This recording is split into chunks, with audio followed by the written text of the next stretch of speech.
All right, there we go.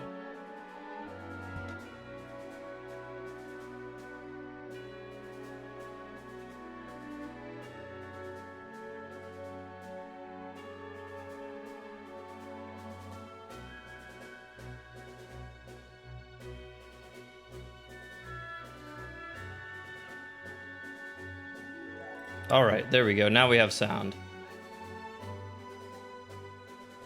Literally all I did was restart OBS, so fucking whatever, I guess. I hate tech.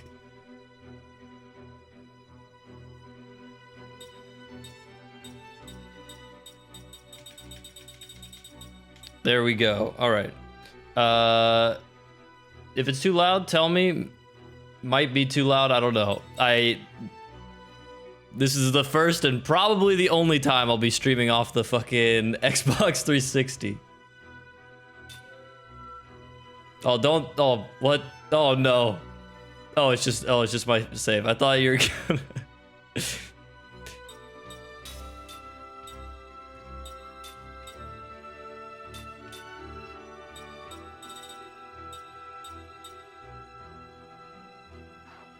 Sweet, sweet, sweet, sweet. I really thought it was about to just show off my profile. Not that I have anything. I made an Xbox account for this.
The spinning tower.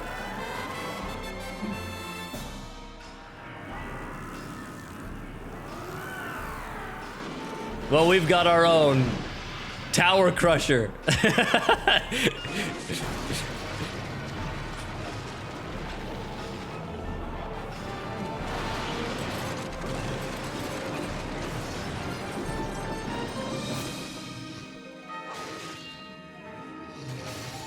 One side is just crushing it right now.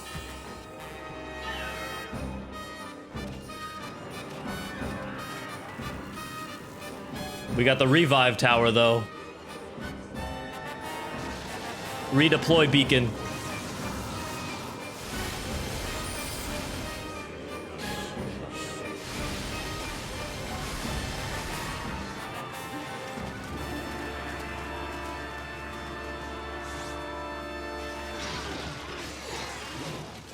And there he is, our hero.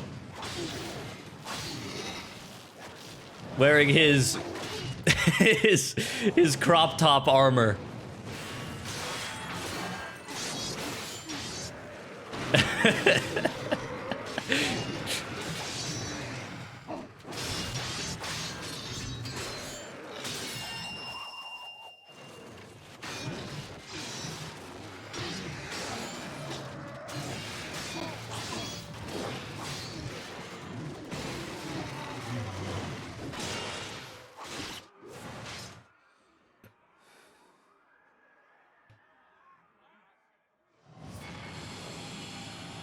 Not enough, see, people shouldn't be complaining about, like, women having like too slutty fantasy outfits, like we need to be complaining that not enough men do.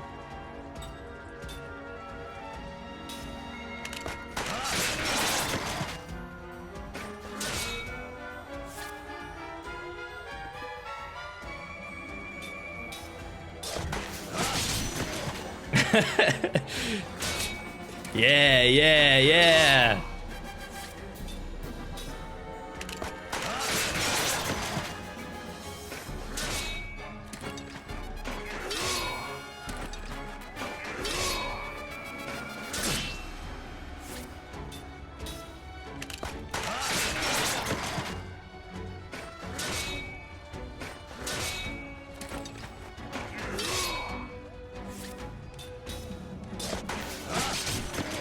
Yeah, true.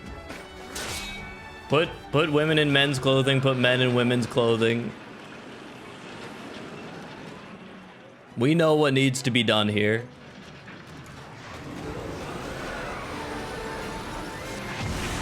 We've got the Crusher.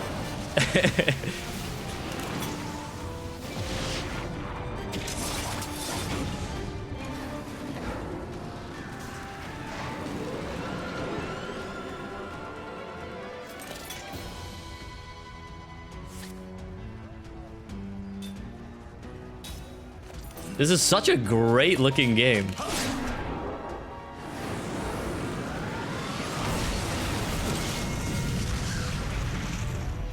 The frame rate looks atrocious, but the game looks beautiful.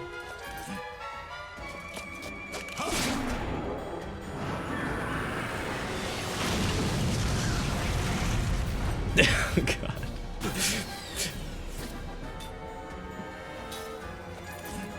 I played through this whole opening sequence on emulator to see like how it was, and it does not work very well. So I actually like I ordered this like physical game off Amazon so that I could play this, and then I had to unearth the Xbox, which I've never used. I own one that I've never used. I unearthed just for this.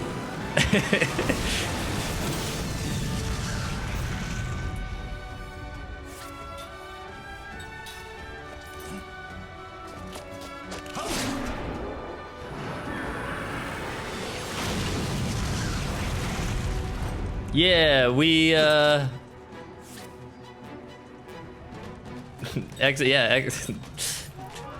what's that Tuhu image?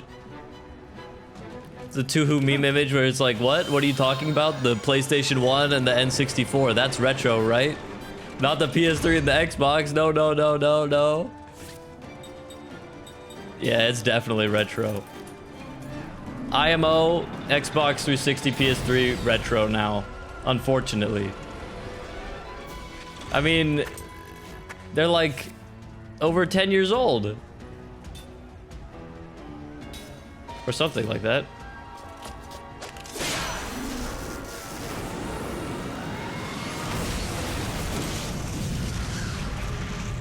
I mean, when I was looking at the Xbox 360 store, because I was like, is there anything else I want to play while I have this out? It takes like a minute to load up every store page. Like, it's just decrepit. The PS3's is pretty bad, and honestly, to be fair, like, well, PS3 store is down now, but the PS4 store and the, like, Xbox One, like, the modern stores are bad. Console UI is in a horrible place. But when you launch these consoles and you try to buy anything on the store, it doesn't want you to buy things. They're like, go somewhere else. Don't buy anything from our store.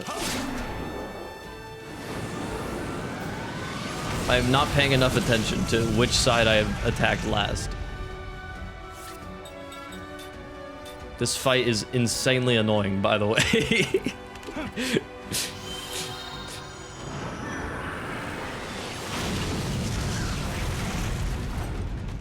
No, yeah, it used to be okay, and it wasn't too bad, but like, They just made it so much slow down. Even like the PS5, the storefront is really slow. It's...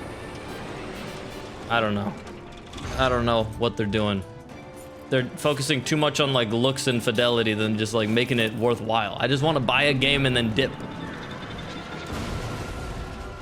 And it's not even like made to like force you to discover stuff, because discovering stuff is hard on the stores as well. They're just bad. They're just bad.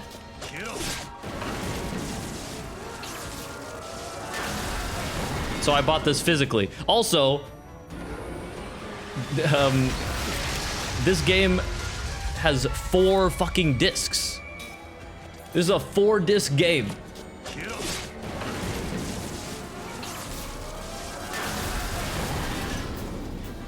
I didn't think they did that shit past the PS1. Maybe, actually, you know what? Resident Evil 2 on the PS4 was 2 discs. Oh, so was The Last of Us 2, now that I think about it. But this is 4 fucking discs. I think it's because there's no install. Like, I just put this into the Xbox and press play. Like, they didn't install anything. I don't think it's like... I don't want to say it's because the game is super long. I think it's just because they didn't install any data on the hard drive. They just put it all on the disc. I don't know if that's like a... I don't know if that's like a... Oh, because it's like a Japanese game or something they did that? I have no clue.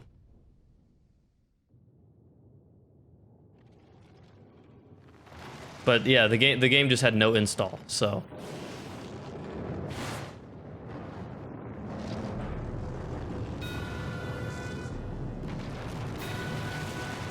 I clearly wasn't paying attention when I played this because I don't remember this at all. The sky is... We are inside of a volcano?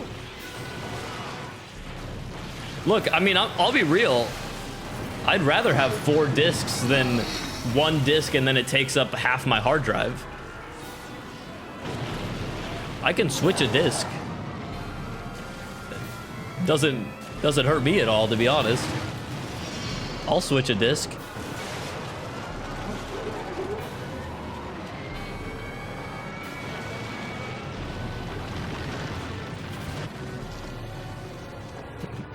What is happening?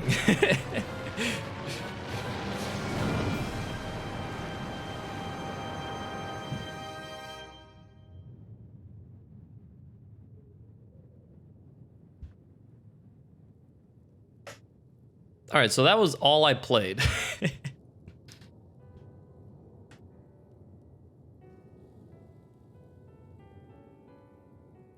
That was all I had emulated to deem that this was unplayable on emulator. Not unplayable, but not good enough. Not good enough to stream.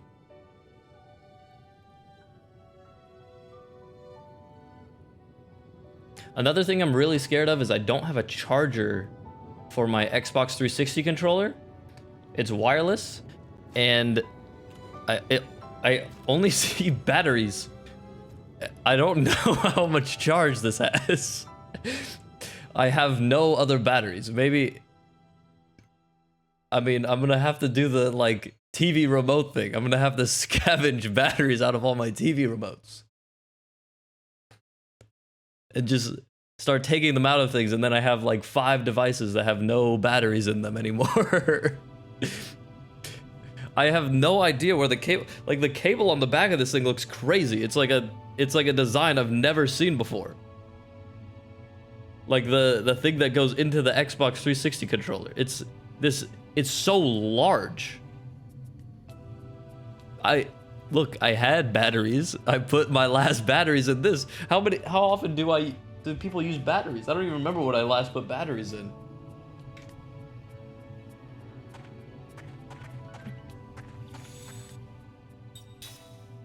Here's the save point.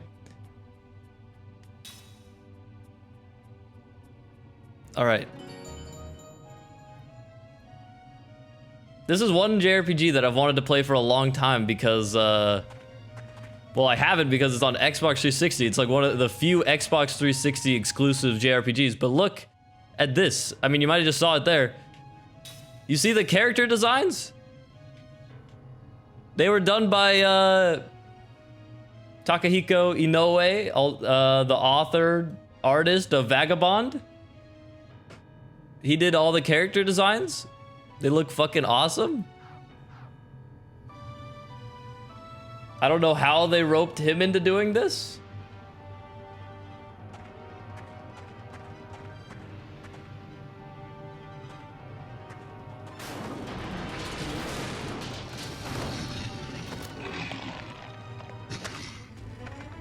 Yeah, Vagabond.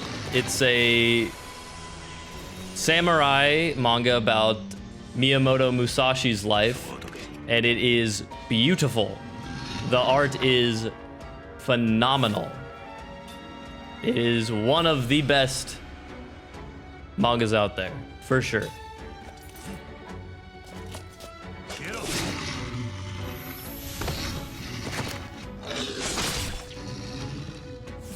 He also did Slam Dunk and Real, both are basketball mangas that are also great.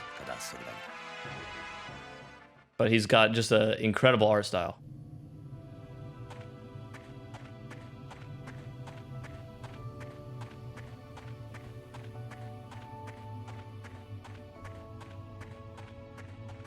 Ram. Sure, just shoulder bash that. And this too. Or not. There we go. Yeah, Slam Dunk was like his first. And it's... I know the tutorial. I actually did that. Oh. The art in Slam Dunk is great, but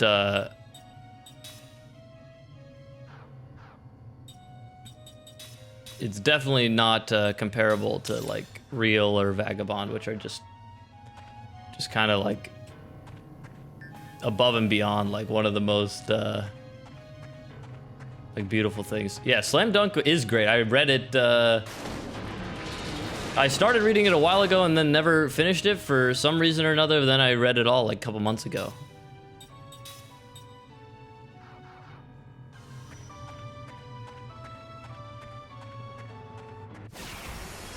Oh.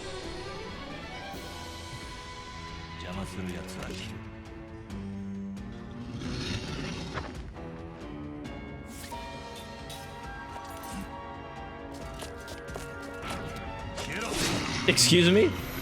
Oh wait, maybe I didn't. Me? Oh, I don't need a tutorial. I remember how to do that. Also, me? Confused?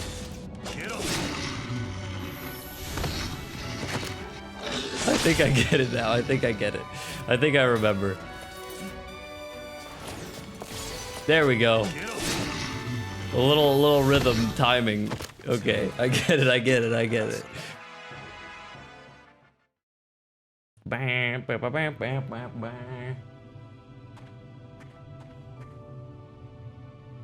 Ram?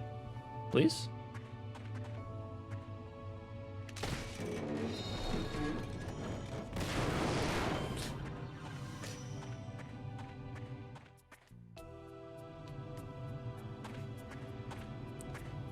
Kuroko no Basket, yeah,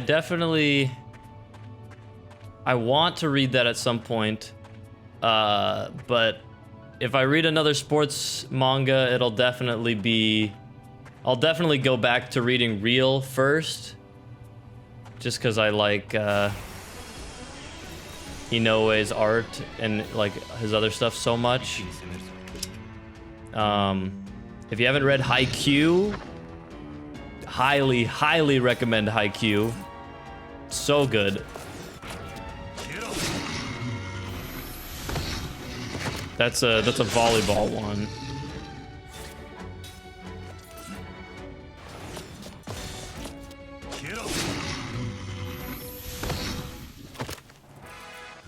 Bam, bam, bam, bam.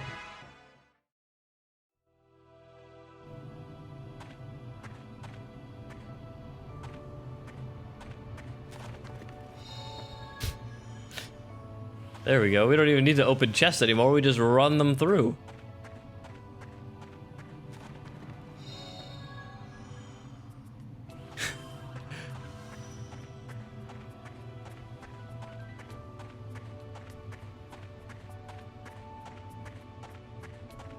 Is there a secret right here?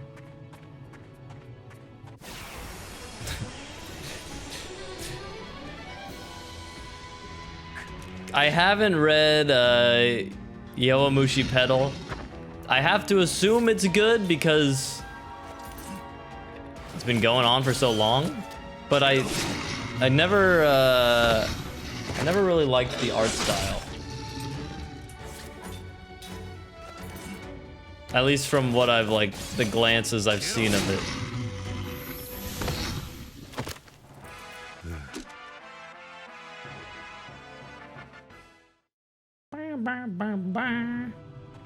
Okay, there's nothing there. I was fooled.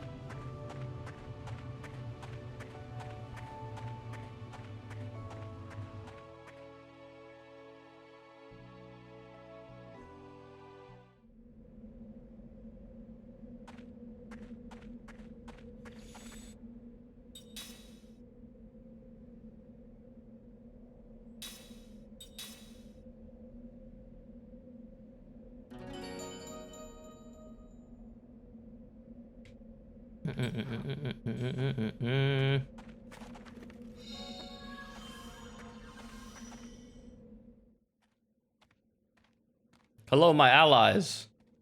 I'm back. I'm the only surviving member. Actually, I guess I don't know if I'm on the same side.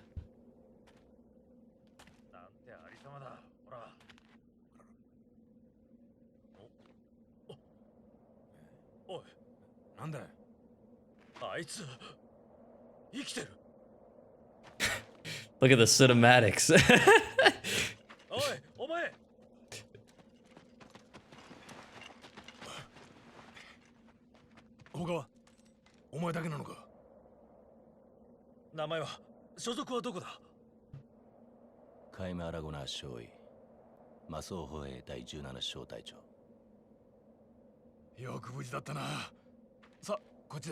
Kaim Argonar.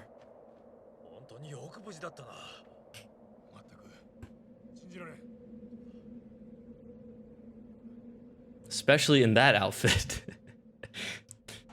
Amazing he lived, especially in that outfit. Come on, guys.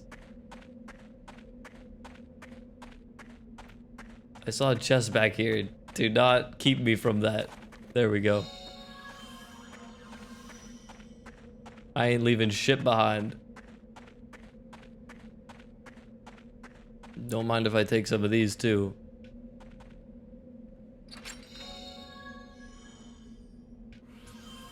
Ring assembly, sure. You can assemble rings. You need components. Okay.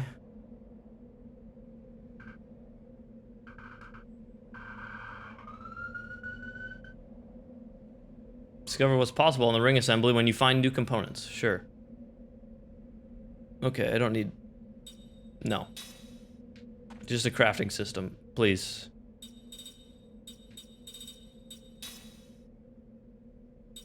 Oh, I can upgrade my rings. Already have the bruiser ring. Do I not? I do, but I'm using this one. This one came with the DLC. It's probably good. I'm paying to win.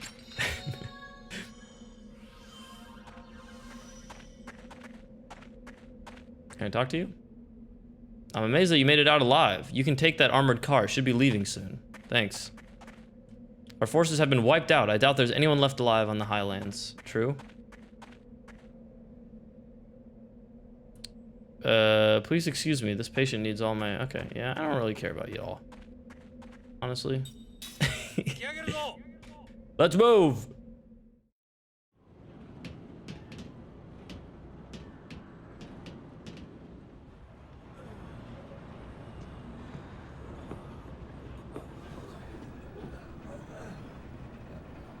She looks like a real character.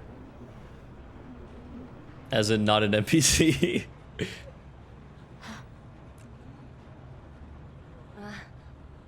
彼女は第43魔導士団所属セス・バルモア准尉。あなたと同じ無傷で生還されたのです。お二人とも奇跡としか言いようがありませんよ。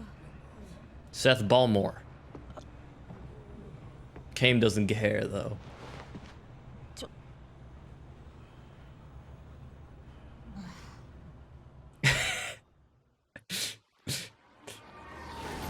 Classic JRPG protagonist. Too angsty for this world. Oh my god, how do these cars stand up? They're like coffins on wheels. They're so fast. They got these thin ass wheels and they've got a huge, they're so back heavy.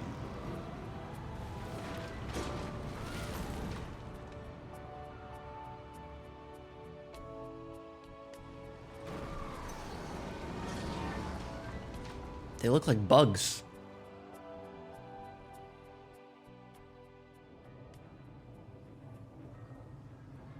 Magic Republic of Yura.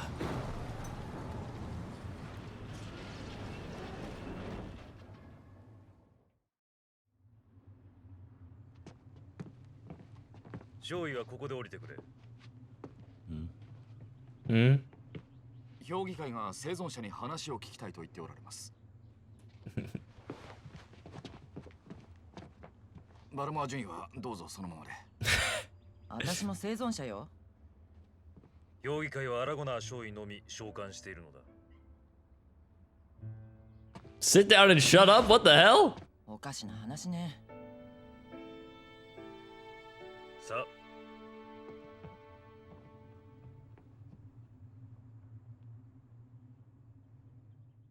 Am I supposed to be like Aragorn?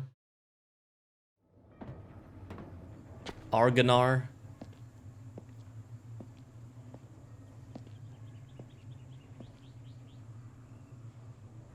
These cuts are killing me. It's so funny.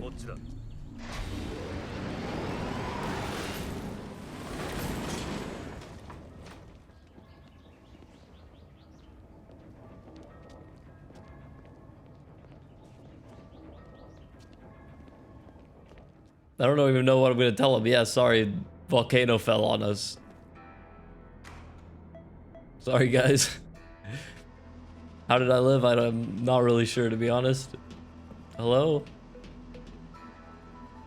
I have a soldier telling me he lost his helmet. Where the heck could it be? He said he dropped it through a gap while he was going up the lift. But when he came back, it was gone. Crazy. Crazy story, man. Anyway. Hello. How do I do this again? The cargo lift doesn't work the same as the others. Come on, guys. Okay, well, I guess I won't be using that. You guys aren't even gonna bring me to, like, who I'm supposed to talk to? Oh, I guess I'll just go on this thing.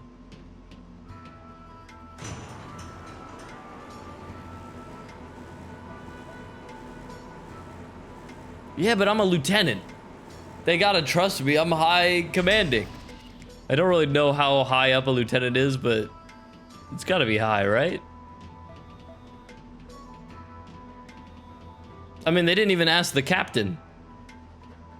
She was higher ranked than I was, I think. Oh, jeez.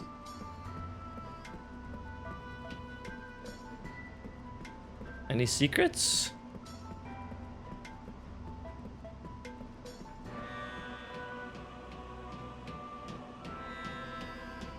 See you guys. Let me talk to the... I don't even know. The commander? I don't know what I'm doing here. I'm here to report everyone died.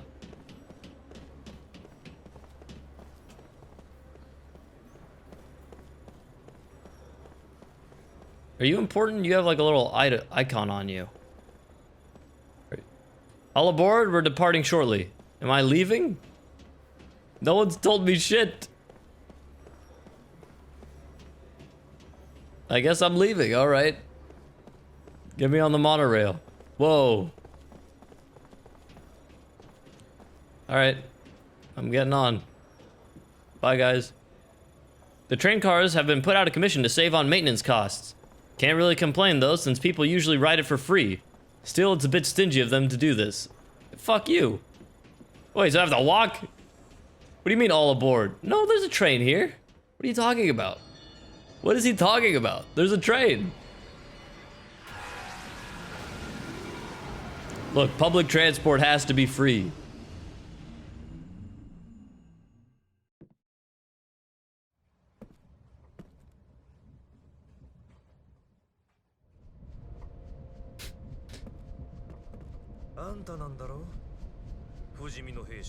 You're that guy, right? Soldier that can't die? 第17小隊といや前線だ。ウォール高原のど真ん中にいたはずだ。小惑星をまともに食らって無事でいられるわけがない。No one could have survived that meteor crash. It was a meteor? なあ、少尉。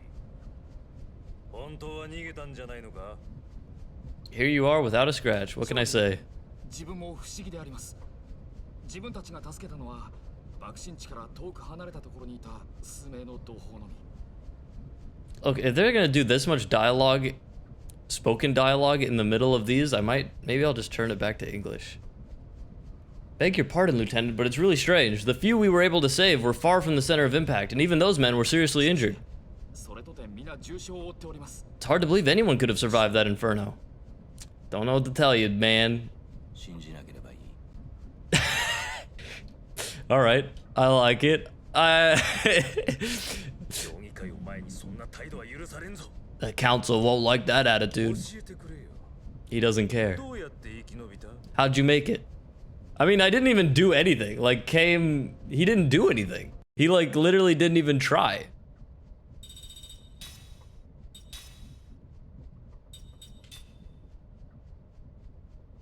Look, maybe that's why there's 4 discs. Because you can seamlessly switch between English, Japanese, German, French, and Italian spoken dialogue without any downloads. No fucking wonder. That's an insane amount of audio.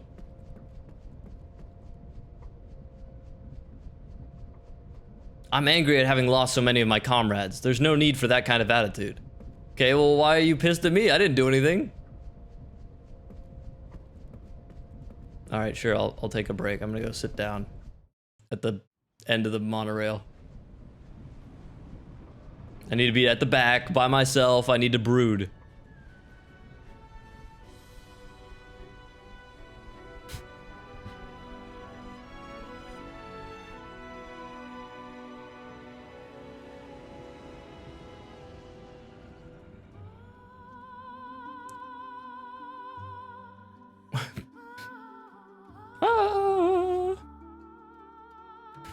Yeah, that must be why there's 4 discs.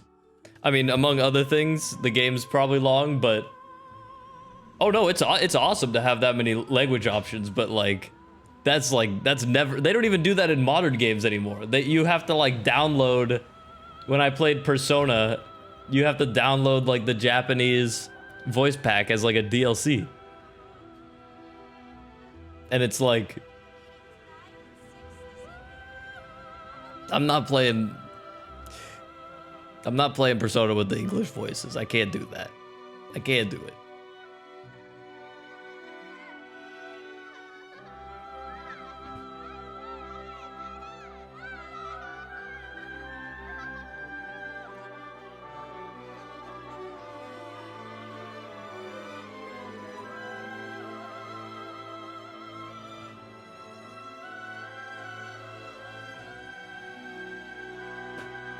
We've got like magic industrial going on right here.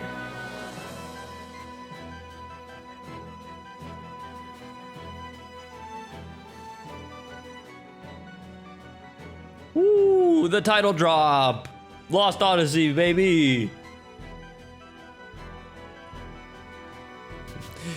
Magic Industrial's it's like the worst of both worlds. Like Magic's cool, but you're living in this like factory shithole.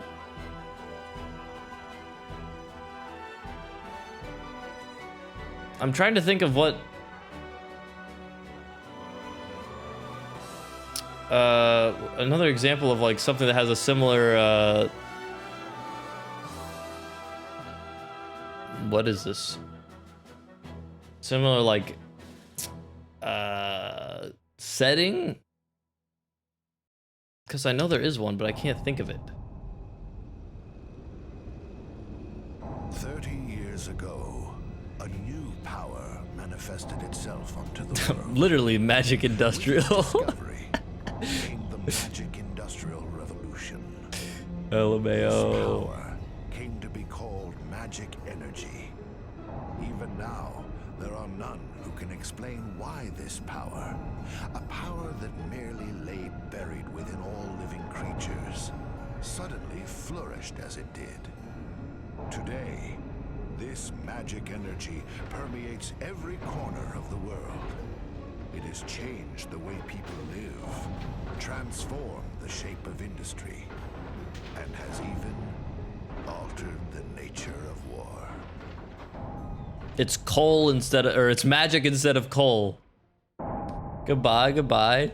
Thanks for coming. Is it true the Kents have requested a truce? Indeed. We heard that enough men were committed to cover the Wall Highlands and that most of the Kent force were eliminated. This war was started by them. It's only right they withdraw. We've also lost a tremendous number of troops. After suffering such a devastating loss, if the Goatsa were to strike now, there would be no way we could defend our country. And there are also whispers that Goatsa was pulling strings behind the invasion.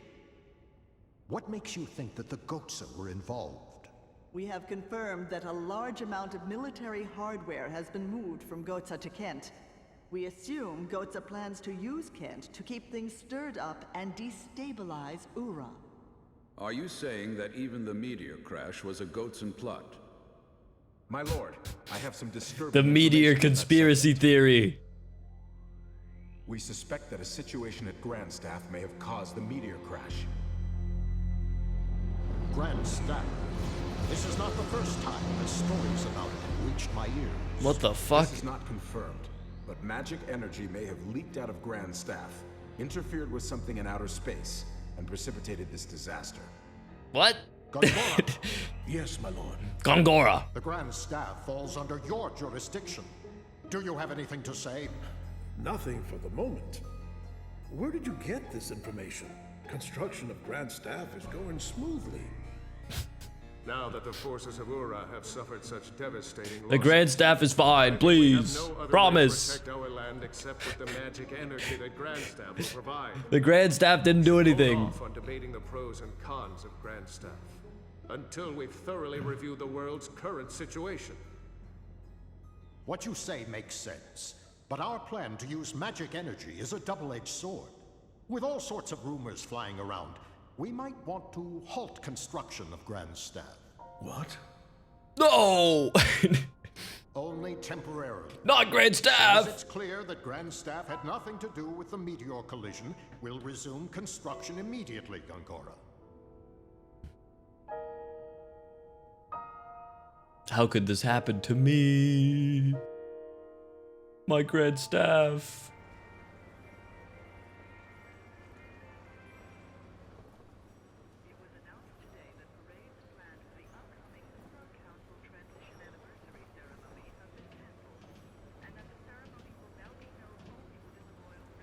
Central Station, baby. Hey.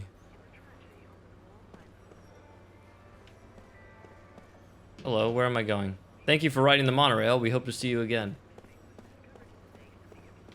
Wait a second. Wait a damn second. Secret? Engraved ring.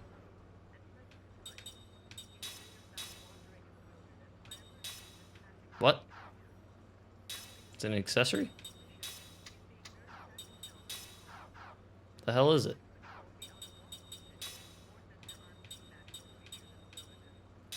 Oh. Someone lost a ring. You know what? I probably just follow these dudes. Get on the lift, Lieutenant Argonar. Yes, sir. Whoop.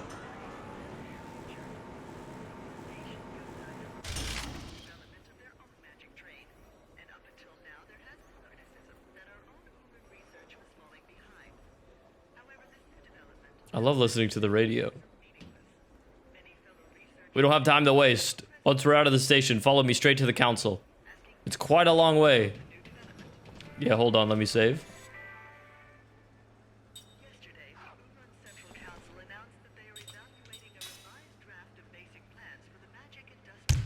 Oh.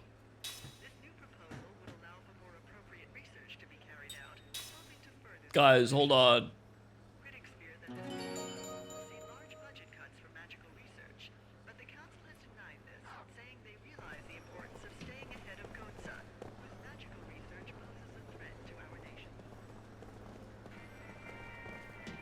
Okay, you guys are slower than...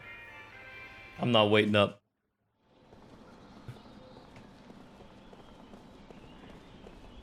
I'll figure out how to get there myself. It's probably just straight.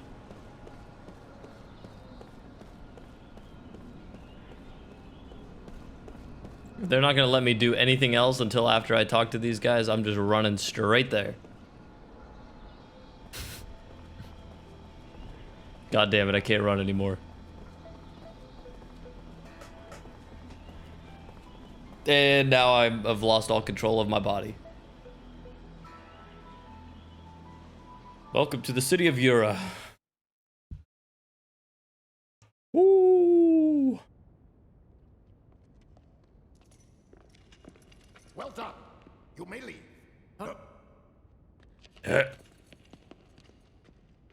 Lieutenant Kayam Argonar, we thank you for a job well done. I am Roxian, chairman of the Central Council of... Roxian?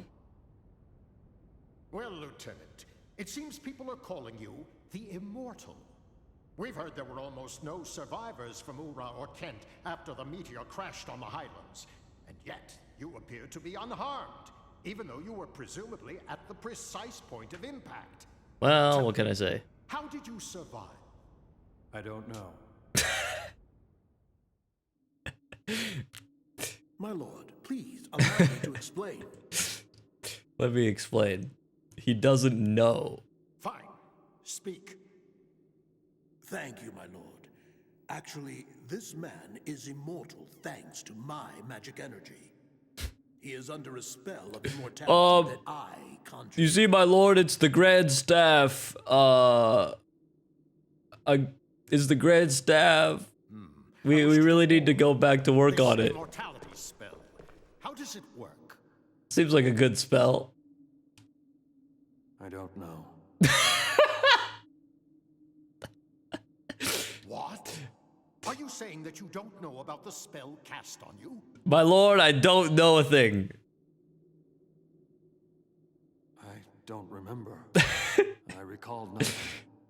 Truly, sir, I have nothing to tell you. My lord, this man has lost his memory. Classic. However, he is skilled in magic energy, so I have been studying his abilities. Can't be a JRPG without someone having amnesia. Someone's gotta have amnesia. Then what can you tell us, Gongora? Gongora! With all due respect, my lord, the spell is a curse. It is said that merely hearing it brings death near. For the safety of everyone, it is better that the spell be kept secret. You see, I can't tell you anything about the spell. It will ruin your life. Just trust me on that. I just can't tell you anything. But he's immortal, and that is all. Don't even question anything. Also, I think we should get back to working on the Grand Staff. Very well.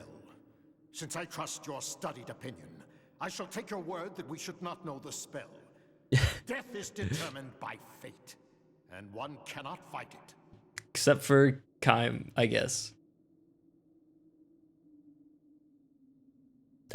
Lieutenant, since it seems that you cannot be killed, the Council would like to bestow a special mission on you. We're gonna put you through hell.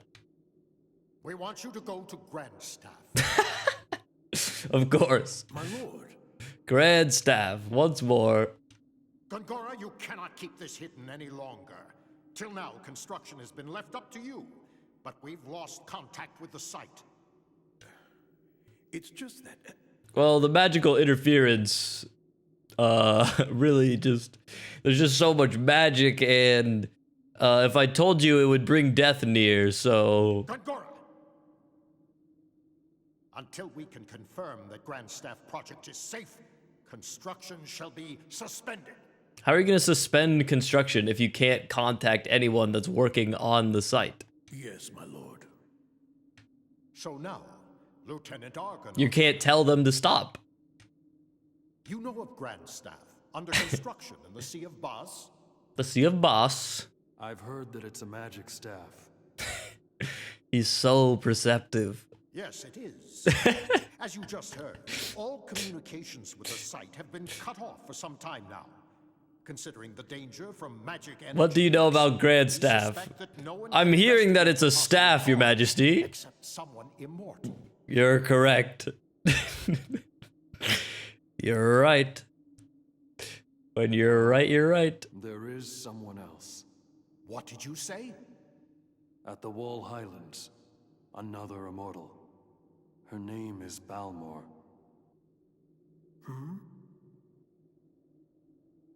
Well then, this other one shall accompany you. I shall summon her. Quickly, make the arrangements. Right On away, the double. My lord, pardon me for saying this. She can't be immortal. There's no way. But I'm building Grandstaff for the sake of our nation and its people. Okay, so what's the problem? Enough. We'll await Kai's return. Never mind. He's sick of his shit. Gongora, I'm sick of you. You are dismissed, Lieutenant.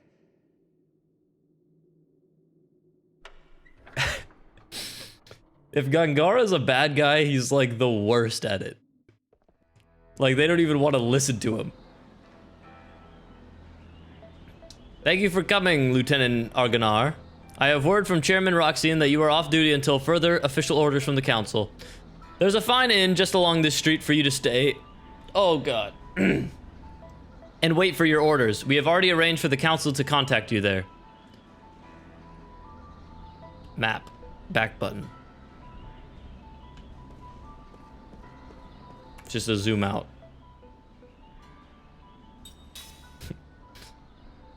Well, the thing is, the Grand Staff is completely safe, and there's nothing going wrong with it, so really, why would we even need to send anybody?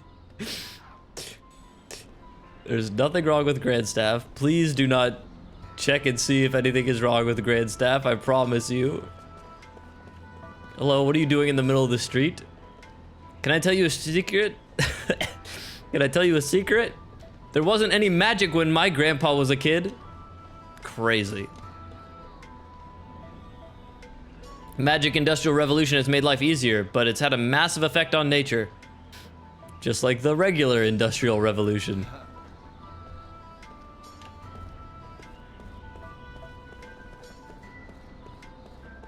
Alright, see you guys. Lord Gongara is an expert in magic energy. No one can match him on the subject. He just says, I don't know. Or I can't explain, and how are you gonna out-argue that? Wait a second. Can I look at this? Holy shit. Items behind the posters. This is a next-gen game. The Sea of Baus has always been dangerous, but now it's infested with monsters. Oh no. Not the Sea of Baus. Alright, yeah, whatever. Let me... This has got to be the shop. Let me just go to sleep.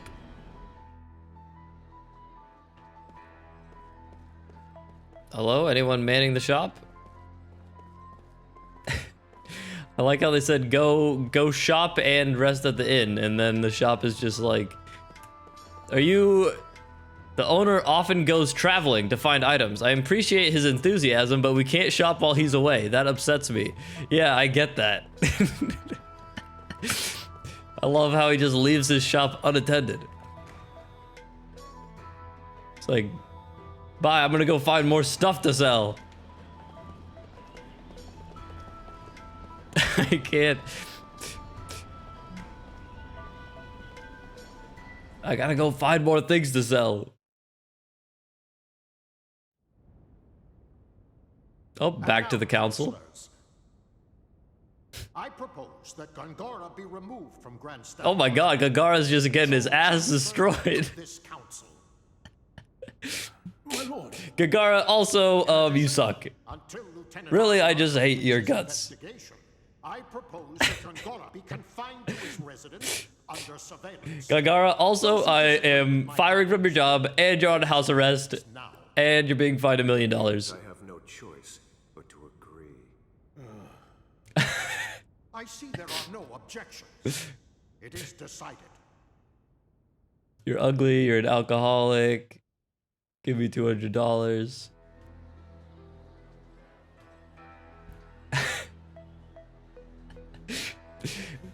It's gotta be the other guy. The other guy on the council that just got given control. He's gotta be the villain. I bet Gongara's actually, he's just like a dude. Because they just, everything just went against him. Like nothing went his way. If he's the villain, he's just horrible at it.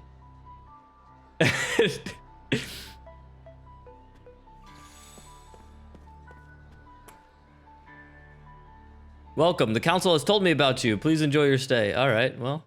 As Kaim slips into deep sleep, his dream unfolds. Are they gonna do this every time I go to bed? A dream or his past. At this moment, there is no way he could know. How could he? That's definitely...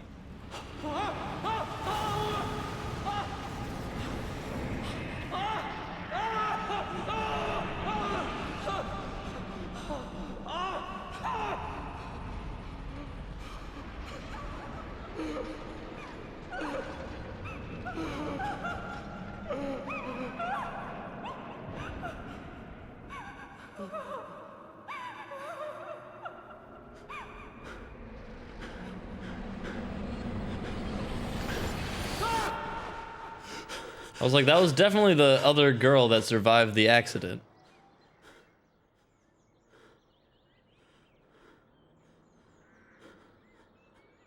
We have fingerless armored gloves?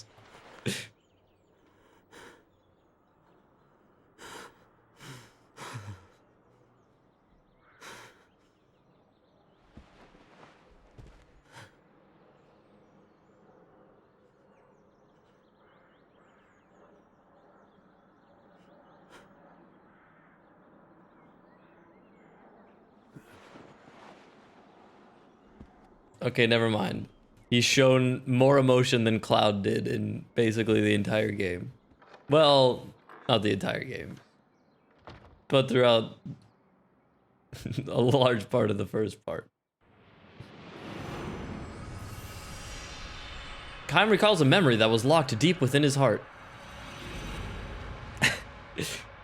A dream has been revealed. Dream. Press A to dream?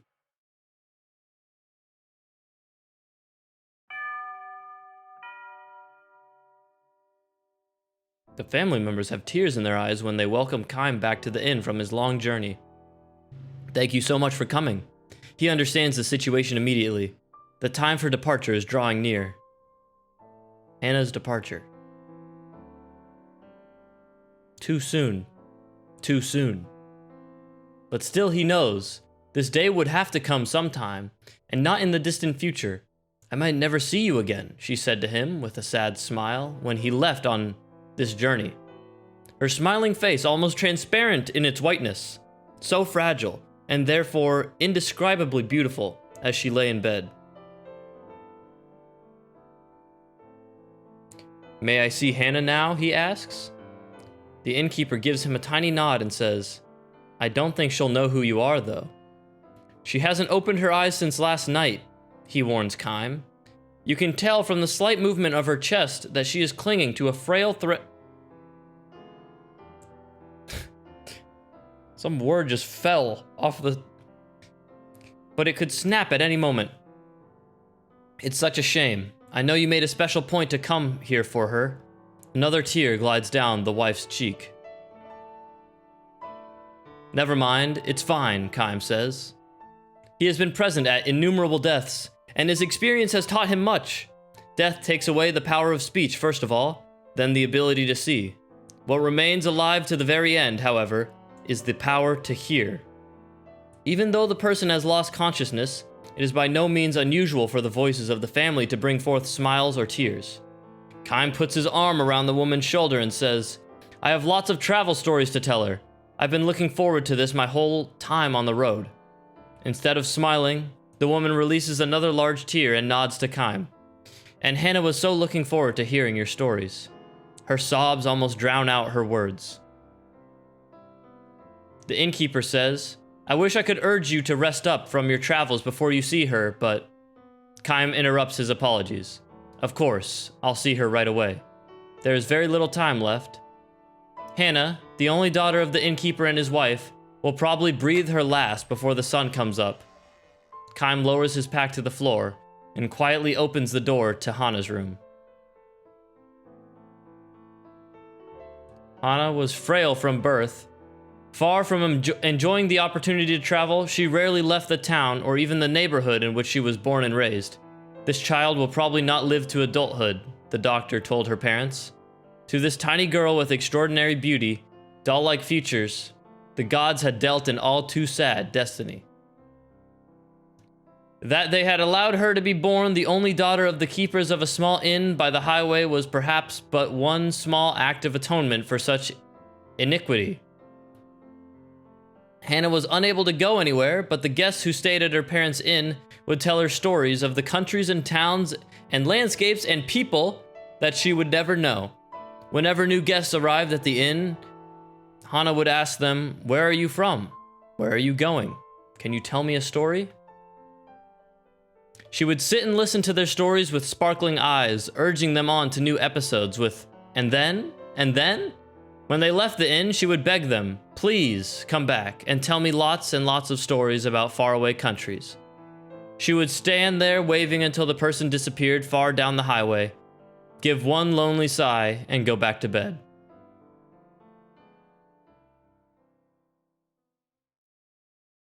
Hannah is sound asleep. No one else is in the room, perhaps an indication that she has long since passed the stage when the doctors can do anything for her. Kime sits down in the chair next to the bed and says with a smile, Hello, Hannah, I'm back. She does not respond. Her little chest, still without the swelling of a grown woman, why? Rises and falls almost imperceptibly. I went far across the ocean this time, he tells her. The ocean on the side where the sun comes up. I took a boat from the harbor way, way, way far beyond the mountains you can see from this window. And I was on the sea from the time the moon was perfectly round till it got smaller and smaller, and then bigger and bigger until it was full again. There was nothing but ocean as far as the eye could see. Just the sea and the sky. Can you imagine it, Hannah? You've never seen the ocean, but I'm sure people have told you about it. It's like a huge, big, endless puddle. Kime chuckles to himself, and it seems to him that Hannah's pale white cheek moves slightly.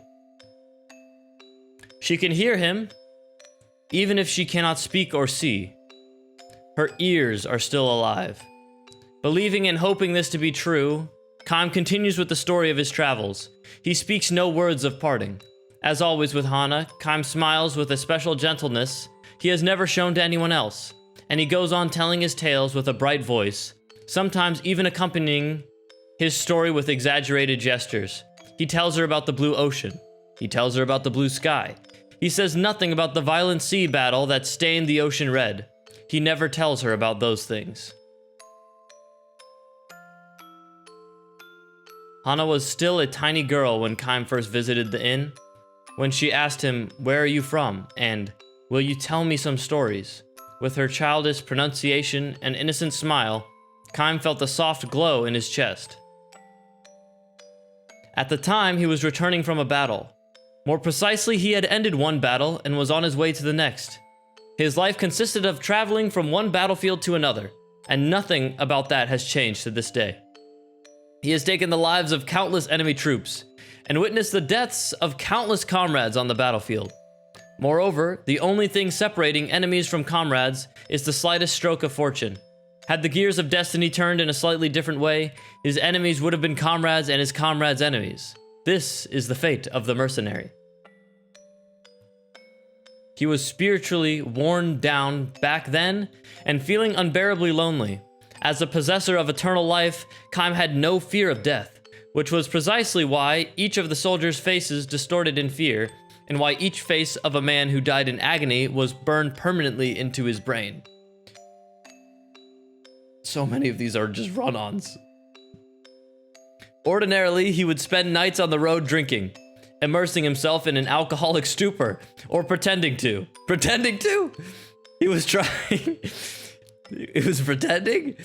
He was trying to make himself forget the unforgettable. When, however, he saw Hana's smile as she begged him for stories about his long journey, he felt far warmer and deeper comfort than he could ever obtain from liquor. He told her many things. About a beautiful flower he discovered on the battlefield. About the bewitching beauty of the mist filling the forest the night before the final battle. About the marvelous taste of the spring water in a ravine where he and his men had fled after losing a battle.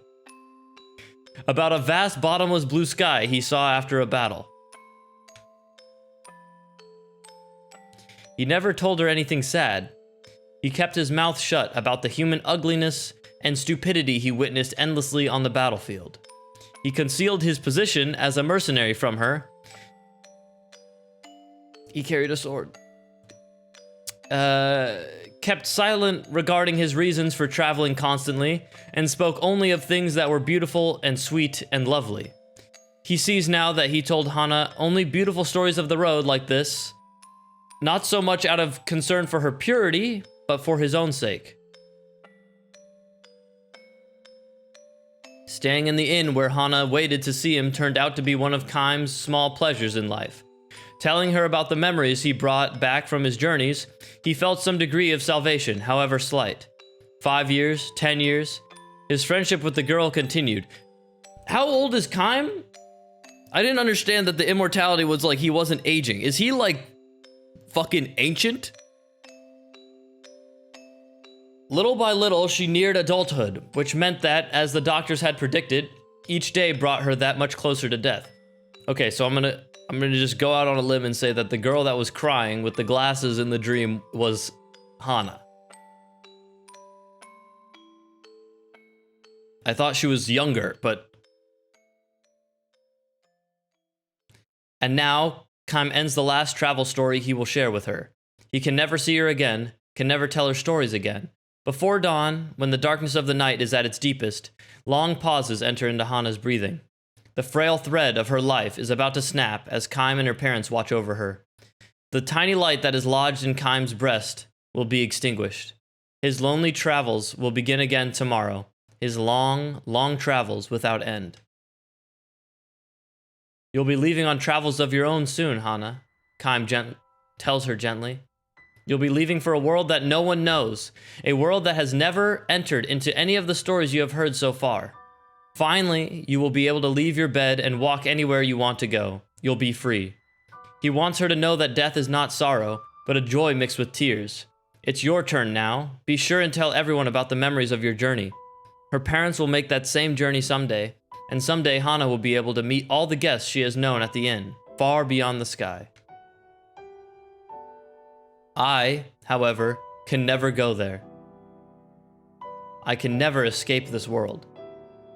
I can never see you again. This is not goodbye. It's just the start of your journey. He speaks his final words to her. We will meet again. His final lie to her.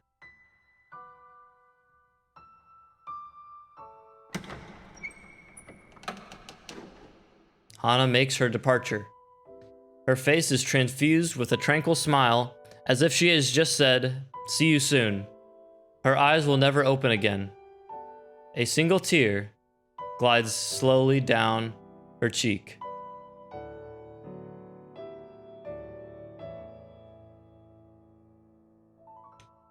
End.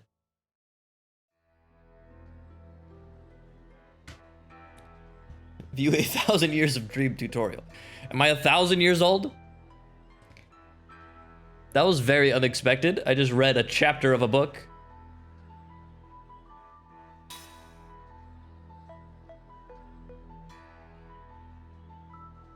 Unexpected melancholy just thrown right at me.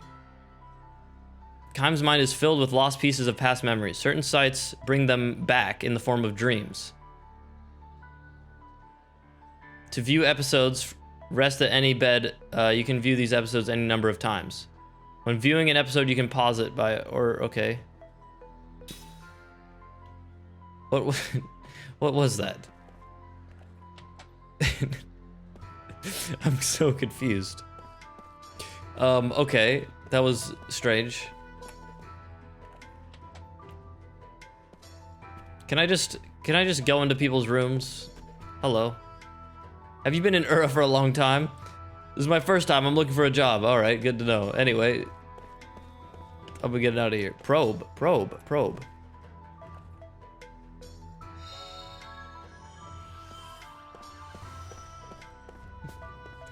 You are not searching these vases, you are probing them. I gotta save after that.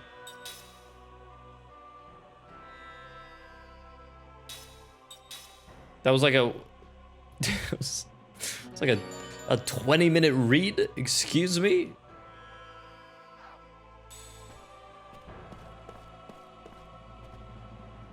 Hello, innkeeper. Did you sleep well? No messages for you yet, I'm afraid. We'll hold any messages that come for you, so please don't hesitate to take a stroll outside. I'm sure you'd like to forget the horrors of the battlefield. By the way, feel free to use any of the items you find here. They are compliments of the house. Look at that, we're not just ransacking like normal RPGs. Those are for us. I leave out the back, never mind. What are you doing? What are you doing at the back door? You don't belong here, get out. All right, well, you're right. My bad. My bad, old man.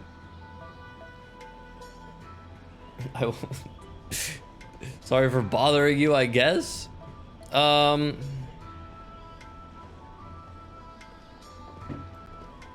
what do I do now?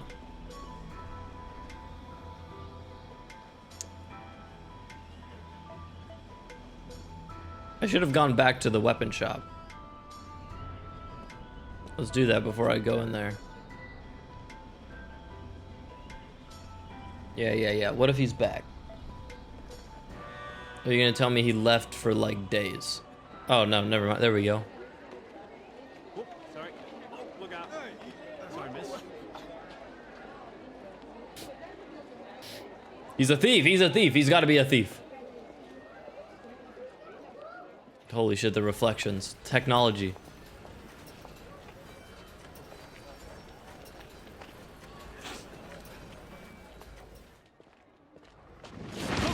Oh, shit.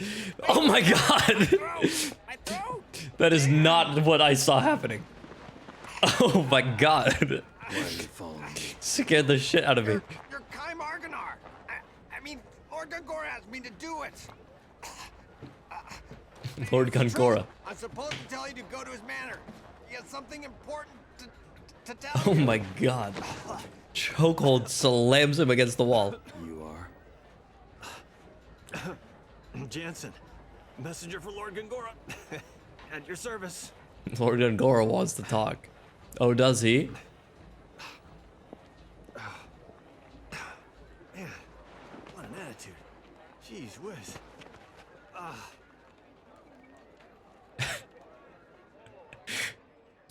Jeez whiz. Gongora's Manor. Okay, I don't really know where that is. Is it this little blue right here? Hello, dog. Probe.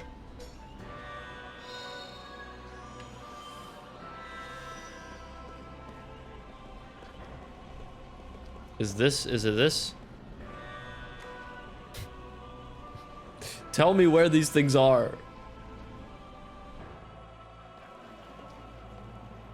Verno's Tavern. You gotta have info for me.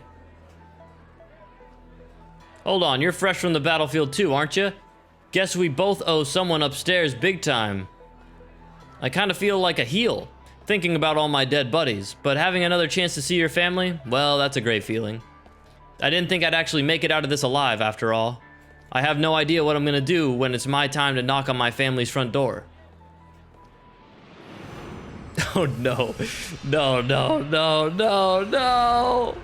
A dream has been revealed.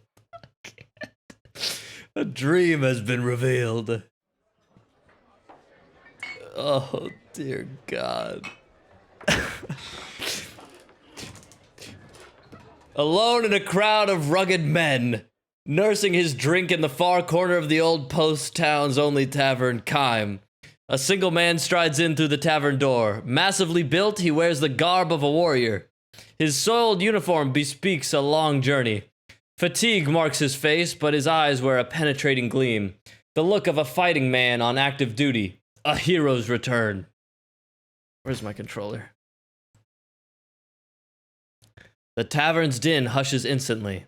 Every drunken eye in the place fastens on the soldier with awe and gratitude. The long war with the neighboring country has ended at last, and the men who fought on the front lines are returning to their homes. So it is with this military man.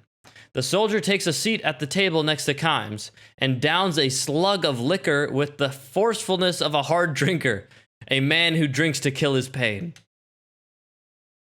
2 cups, 3, 4. Another customer approaches him, bottle in hand, wearing an ingratiating grin, a typical crafty town punk. Let me offer you a drink, wheedles the man, as a token of gratitude for your heroic efforts on behalf of the fatherland. The soldier unsmilingly allows the man to fill his cup. How was it at the front? I'm sure you performed many valiant deeds on the battlefield. The soldier empties his cup in silence. The punk refills the cup and adopts an ever more fawning smile. Now that we're friends, how about telling me some war tales? You've got such big, strong arms. How many soldiers did you kill? Without word, the soldier hurls the contents of his cup into the man's face. The punk flies into a rage and draws his knife. No sooner does it leave its sheath than Kime's fist sends it flying through the air. Faced with the powerful united front of Kime and the soldier, the punk runs out, muttering curses. The 2 big men watch him go, then share a faint smile. Kime doesn't have to speak with the soldier to know that he lives in deep sadness. For his part, the soldier, having cheated death any number of times, is aware of the shadow that lurks in Kime's expression. The tavern's din returns. Kime and the soldier pour each other drinks. I've got a wife and a daughter I haven't seen since I shipped out, says the soldier. It's been 3 long years. He lets himself smile shyly. Now, for the first time, as he takes a photograph of his wife and daughter from his pocket and shows it to Kime. The wife, a woman of dewy freshness. The daughter, still very young. They're the reason I survived. The thought of going home to them alive was all that sustained me in battle. Is your home far from here? No, my village is just over the next pass. I'm sure they've heard the news that the war is over and can hardly wait to have me home. He could get there tonight if he wanted to badly enough. It was that close. But the soldier downs a mouthful of liquor and groans. I'm afraid. I'm afraid. Afraid of what? I want to see my wife and daughter, but I'm afraid to have them see me. I don't know how many men I've killed these past 3 years. I had no choice. I had to do it to stay alive. If I was going to get back to my family, I had no choice but to kill one enemy soldier after another, and each and every one of those men had families they had left at home. It was the code of war, the soldier's destiny. To stay alive in battle, you had to go on killing men before they could kill you. I had no time to think about such things at the front. I was too busy trying to survive. I see it now, though. Now that the war is over, 3 years of sin are carved into my face. This is the face of a killer. I don't want to show this face to my wife and daughter. The soldier pulls out a leather pouch, from which he withdraws a small stone. He tells Kaim it is an unpolished gemstone, something he found shortly after he left for the battlefield. A gemstone? Kaim asks, unconvinced. The stone on the table is a dull black, without the hint of a gleam a gem should have. It sparkled when I first found it. I was sure my daughter would love it when I brought it home to her. Gradually, though, the stone has lost its gleam and turned cloudy. Every time I killed an enemy soldier, something like the stain of blood would rise to the surface of the stone. As you can see, it's almost solid black now after 3 years. The stone is stained by the sins I've committed. I call it my sin stone.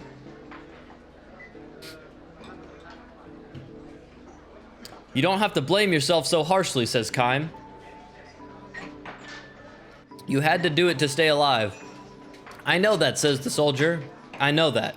But still, just like me, the men I killed had villages to go home to, and families waiting for them there. The soldier then says to Kaim, you too, I suppose. You must have a family. Kaim gives his head a little shake. Not me. No family. A home village at least? I don't have any place to go home to. Eternal traveler, huh? That's me. The soldier chuckles softly and gives Kaim a sour smile. It is hard to tell how fully he believes what Kaim has told him. He slips the sin stone into the leather pouch and says, you know what I think? If the stone turned darker every time I took a life, it ought to get some of its gleam back every time I save a life. Good luck with that. Instead of answering, Kaim drains the last drop of liquor from his cup and rises from the table. The soldier remains in his chair, and Kaim, staring down at him, offers him these words of advice. If you have a place you can go home to, you should go to it. Just go, no matter how much guilt you may have weighing you down. I'm sure your wife and daughter will understand. You're no criminal. You're a hero. You fought your heart out to stay alive. I'm glad I met you, says the soldier. I needed to hear that. He holds his right hand out to Kaim, who grasps it in return. I hope your travels go well, says the soldier. And your travels will soon be over, says Kaim with a smile, starting for the door. Then the punk charges at Kaim from behind, wielding a pistol. Watch out, bellows the soldier, and rushes at Kaim. As Kaim whirls around, the punk takes aim and shouts, "You can't treat me like that, you son of a bitch!" The soldier flies between the two men and takes a bullet in the gut. And so, as he so desperately wished to do, the soldier has saved someone's life.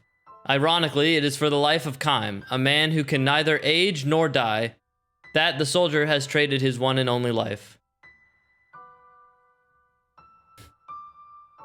Sprawled on the floor, nearly unconscious, the soldier thrusts the leather pouch into Kaim's hand. "Look at my sin stone, will you?" Maybe, he says chuckling weakly. Some of its shine has come back. Blood spurts from his mouth, strangling the laugh. Kaim looks inside the bag and says, "It's sparkling now. It's clean." "It is?" gasps the soldier. "Good. My daughter will be so glad." He smiles with satisfaction and holds his hand out for the pouch. Gently, Kaim lays the pouch on the palm of his hand and folds the man's fingers over it. The soldier draws his last breath, and the pouch falls onto the floor. The dead man's face wears a peaceful expression. The stone, however, the man's sin stone, which is rolled from the open pouch, is as black as ever. End. That was the second dream. Not nearly as long as Hana's story, but equally as melodramatic. Beep, beep. We're looking for Gangaga's home. You did You did miss perhaps the best scene, which was Kaim choke slamming someone to a wall. Lifting their entire body up by their neck.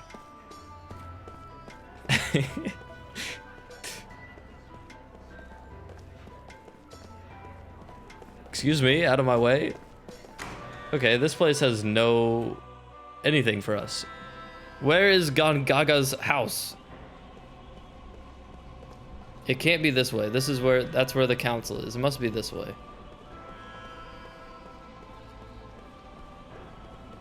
Have you heard about this? A connection of mine in the council told me Councilman Gongora has been confined to his private estate. Could it be true? So the soldiers in front of his house aren't protecting him, but rather keeping him in there.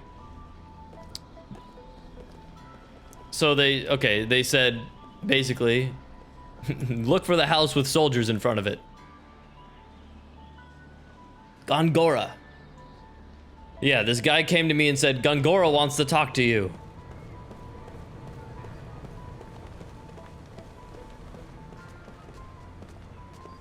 Residential zone. Holy shit. This game is so next gen.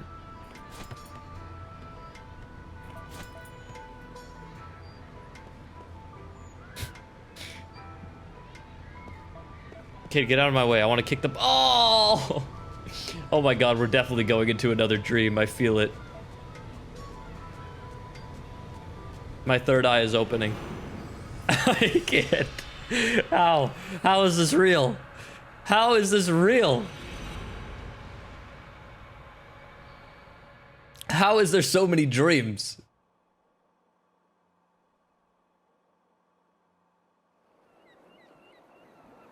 They're not bad. And the presentation is pretty solid.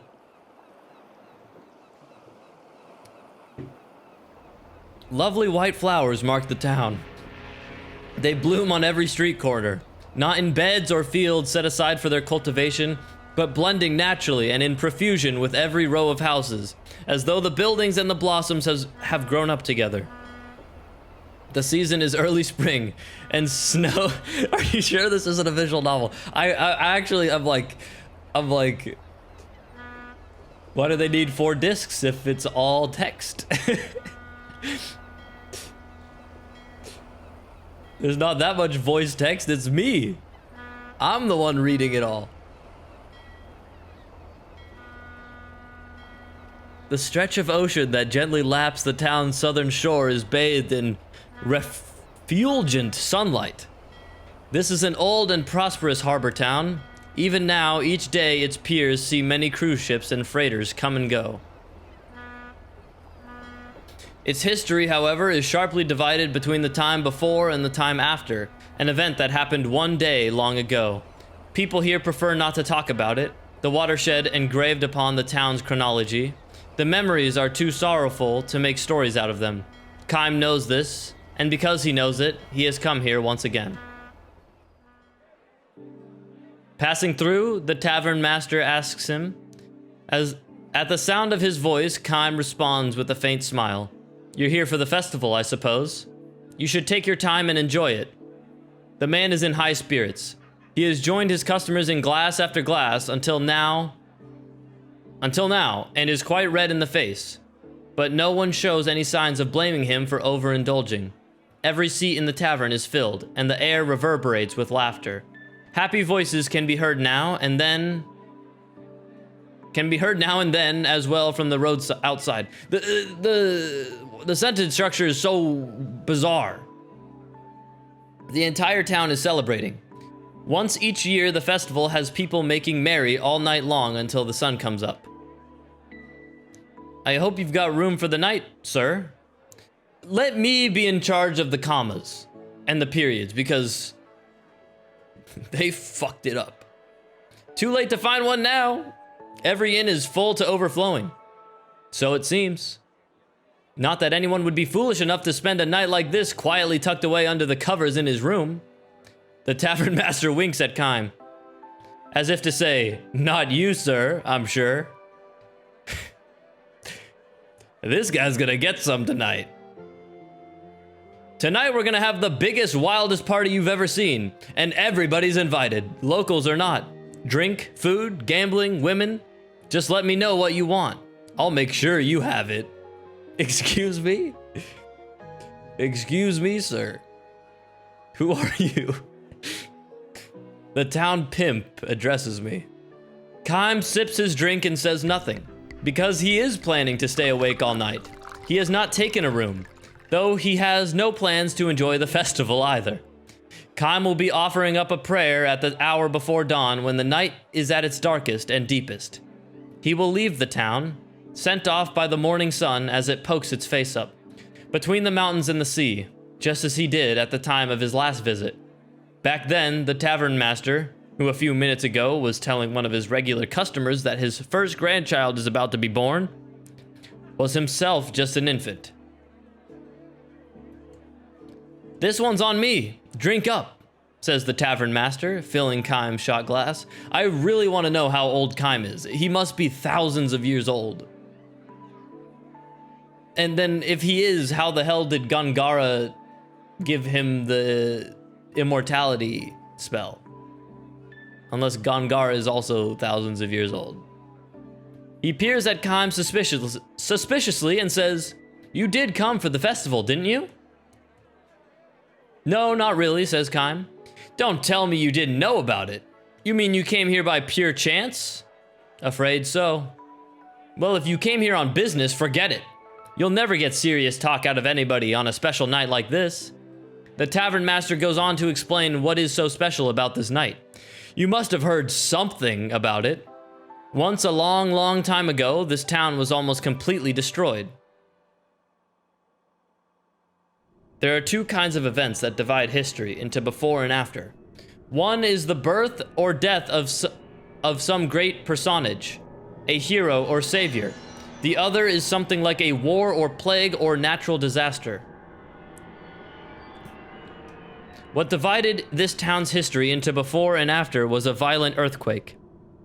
It happened without warning and gave the soundly sleeping people of the town no chance to flee. A crack opened up in the earth with a roar, and roads and buildings just fell to pieces. Fires started and they spread in the twinkling of an eye. Almost everyone was killed. You probably can't imagine it. All I know is what they taught me in school.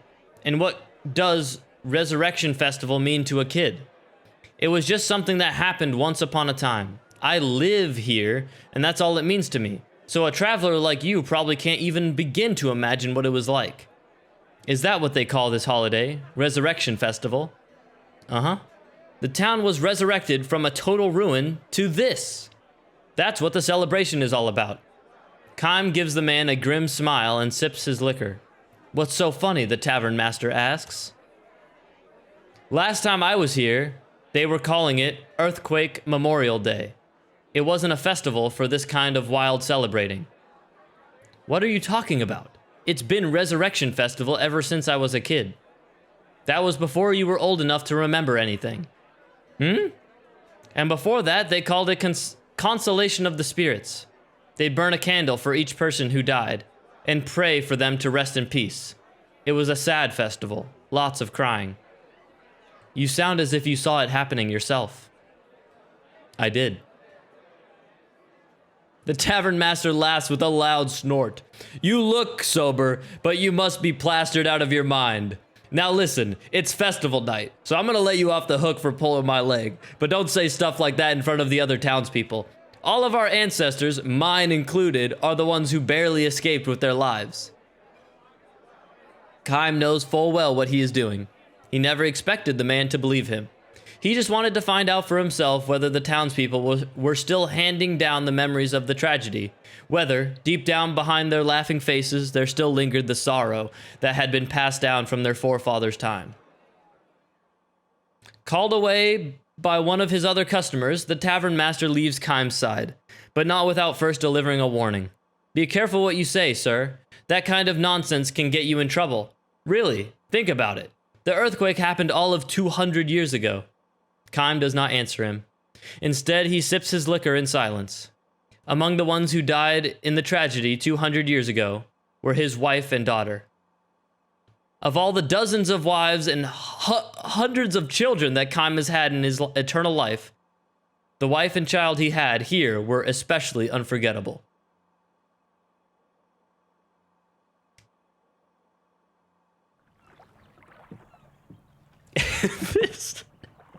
This man is a slut.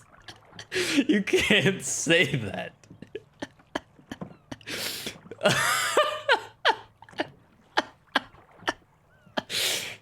In those days, Kaim had a job at the harbor. There were just 3 of them. He, his wife, and their little girl. They lived simply and happily. The same kind of days. I can't even seriously read this anymore. Had proceeded. It's just ruined. It's ruined. And would continue on into endless tomorrows. Everyone in the town believed that, including Kaim's wife and daughter, of course. But Kaim knew differently, precisely because his own life was long without end, and he had consequently tasted the pain of countless partings. Kaim knew all too well that in the daily life of humans there was no forever. This life his family was leading would have to end sometime.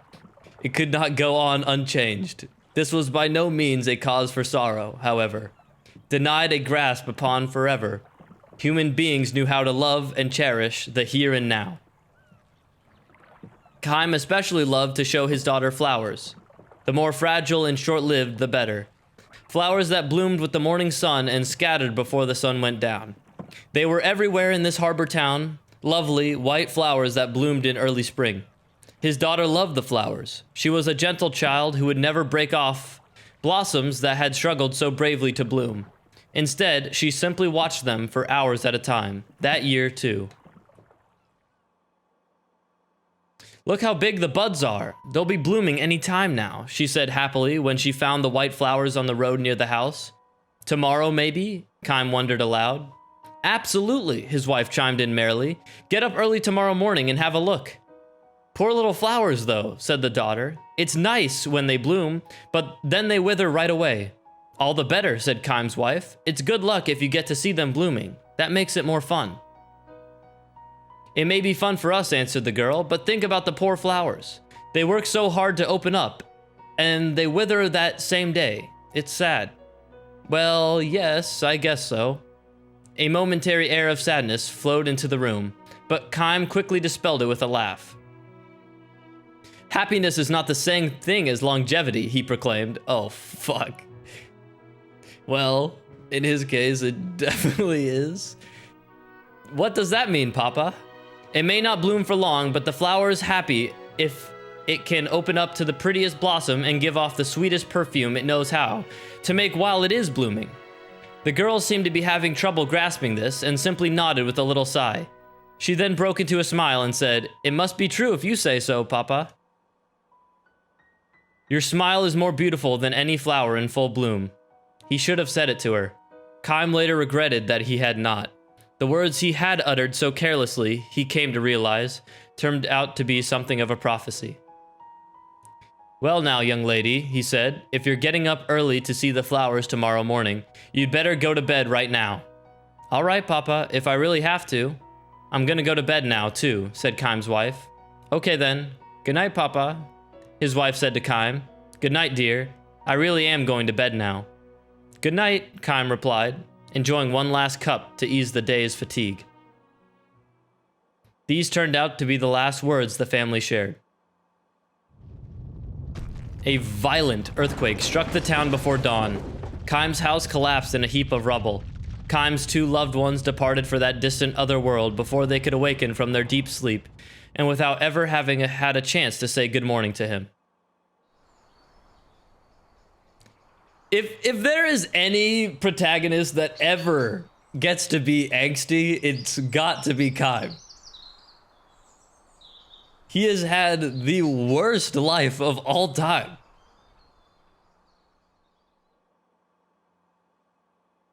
The morning sun rose on a town that had been destroyed in an instant. Amid the rubble, the flowers were blooming, the white flowers that Kaim's daughter had wanted to so badly see. Kime thought to lay a flower in offering on his daughter's cold corpse, but abandoned the idea. He could not bring himself to pick the flower. No one, no living being on the face of the earth, he realized, had the right to snatch the life of a flower that possessed that life for only one short day. Kime could never say to his daughter, "You go first to heaven and wait for me. I'll be there before long." Nor would he ever know the joy of reunion with his loved ones. To live for 1,000 years meant bearing the pain of 1,000 years of partings. Kime continued his long journey. A dizzying number of years and months flowed by, years and months during which numberless wars and natural calamities scourged the earth. People were born and they died. They loved each other and were parted from the ones they loved. There were joys beyond measure and sorrows just as measureless. People fought and argued without end, but they also loved and forgave each other endlessly. Thus was history built up as the tears of the past evolved gradually into prayers for the future. Kime continued his long journey. After a while, he rarely thought about the wife and daughter with whom he had spent those few short days in the harbor town. But he never forgot them. Kime continued his long journey, and in the course of his travels, he stopped by this harbor town again. As the night deepened, the din of the crowds only increased, but now, as a hint of light comes into the eastern sky, without a signal from anyone, the noise gives way to silence. Kime had been standing in the town's central square. The revelers, too, have found their way here one at a time, until, almost before he knows it, the stone-paved plaza is filled with people. Kime feels a tap on his shoulder. "I didn't expect to find you here," says the tavern master. When Kime gives him a silent smile, the tavern master looks somewhat embarrassed and says, "There's something I forgot to tell you before." "Oh?" "Well, you know, the earthquake happened a long time ago. Before my father and mother's time, even before my grandparents' generation. It might sound funny for me to say this, but I can't imagine this town in ruins." "I know what you mean." "I do think, though, that there are probably things in this world that you can remember, even if you haven't actually experienced them. Like the earthquake. I haven't forgotten it, and I'm not the only one. It may have happened 200 years ago, but nobody in this town has ever forgotten it. We can't imagine it, but we can't forget it either." Just as Kime nods again to signal his understanding of the tavern keeper's words, a somber melody echoes throughout the square. This is the hour when the earthquake destroyed the town. All the people assembled here close their eyes, clasp their hands together, and offer up a prayer, the tavern master and Kime among them. To Kime's closed eyes comes the smiling faces of his dead wife and daughter. Why are they so beautiful and so sad, these faces that believe with all their hearts that tomorrow is sure to come? The music ends. The morning sun climbs above the horizon. And everywhere throughout the town bloom countless white flowers. In 200 years, the white flowers have changed. The scientists have hypothesized that the earthquake may have changed the nature of the soil itself. But no one knows the cause for sure. The lives of the flowers have lengthened. Where before they would bloom and wither in the space of a single day, now they hold their blooms for 3 or 4 days at a time. Moistened by the dew of night, bathed in the light of the sun, the white flowers strive to live their lives to the fullest, beautifying the town as if striving to live out the portion of life denied to those whom tomorrows were snatched away from them forever. End. I don't know, I'm like, weirdly, I'm starting to like them more and more. And I'm thinking that this might be the only case. Like, this is the only time I've had a character that is like, you know, we have like the 1,000-year-old dragon. Like, there's so many characters that are like 1,000 years old, but I feel like they're never...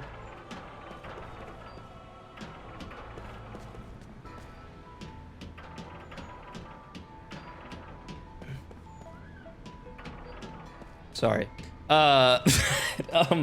They're never given like the seriousness and like history of someone that's actually lived for that long.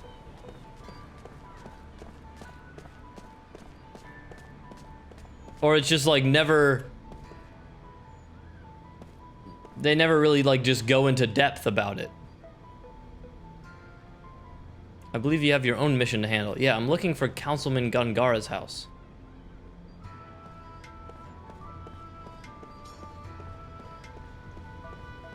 Also, his poster is all over the place. Did some... Never mind. Probe.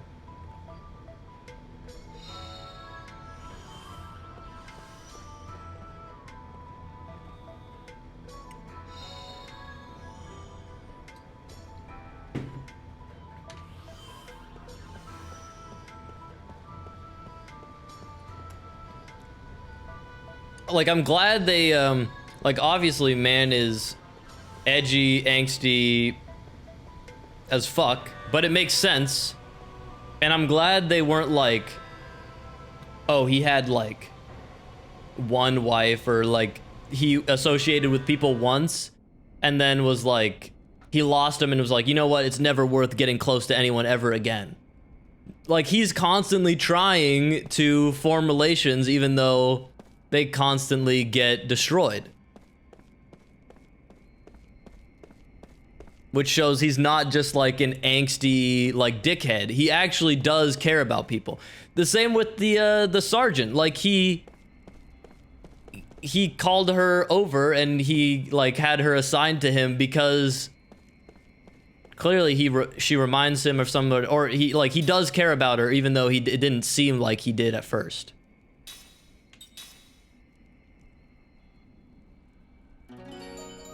Also, I've been playing a JRPG for almost 2 hours and I haven't leveled up once.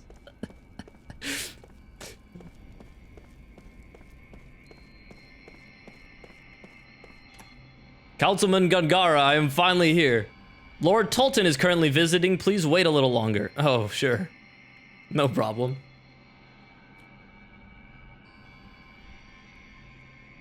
Like, I think...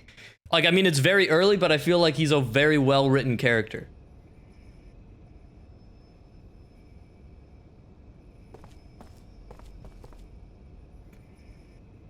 House arrest is going too far. I have firmly opposed Roxian on this.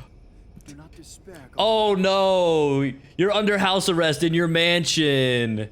They went too far. Bro lives in the biggest house in this entire fucking city. Thank you, Your Majesty. It is much more than I could have asked. Your father would have been pleased. Oh no, I'm under house arrest. This has the same energy as when all those celebrities were singing that song during COVID. I can't remember what the song was named. When they were all, we're in this together. I know it sucks for us. It sucks for us too. We're stuck in our $1 million apartments. We're with you guys. We're holding strong. Fuck you. Screw off. Ura is a republic. I am simply a citizen like everyone else. I am no longer Your Majesty.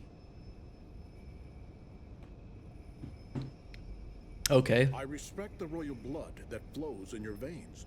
It is only fitting that I offer the respect you're due. Wow, this guy's also a nobility bootlicker. Wow. Fuck Gungara. Yeah. They sang High School Musical. You're a dissident who wants to restore the monarchy. This guy's like, no, really, it's okay. We got rid of the monarchy. Like, the nobility's gone. And he's like, no, we must restore the royal bloodline. I'm truly happy that you have come to see me. Also, this guy's like, I just realized, this guy's like, no, please, I'm just a citizen like everyone else. I'm just sitting here in my gold, diamond-encrusted armor. Please, I'm like you guys. I'm just like the rest of you. I'm just a citizen. His armor is diamond bejeweled. You taught me the rudiments of magic. I cannot be kind to you in return. Fuck these guys. I cannot understand Roxian. I believe he intends to stop work on Grand Staff. He has done that. He literally did that. It makes me angry, Gongora. The entire nation has It makes me angry. Yet he does not understand the significance of Grand Staff. Dude, I don't think anyone does, because no one can say what it does or doesn't do. If we can increase magic energy with Grand Staff, just think how much better our people's lives would be. It increases magic energy. We would no longer need soldiers. You have seen the future of Ura, and how Grand Staff can make it happen. Roxian's vision is too narrow. Why would you not need soldiers? I am sorry you had to witness that. There is no need to apologize. I'm happy Your Highness understands. But even if they stop Grand Staff, we could develop a newer and far better magic engine. We would build Grand Staff 2. Grander Staff. Please let me know what you need, Gongora. I can help you. I am unworthy, Your Highness. This guy's a fucking loser. Fucking. Why would I even feel bad for Gongora now at all? Before I was like, man, this guy's kind of just getting his ass kicked. Now I'm like, yeah, you know what?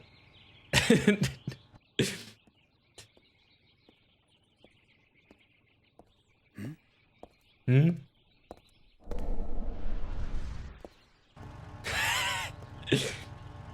Destinies. The paths of destiny have crossed for the first time.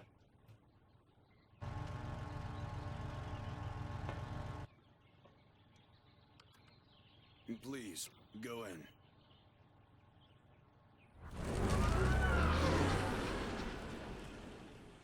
Please enter.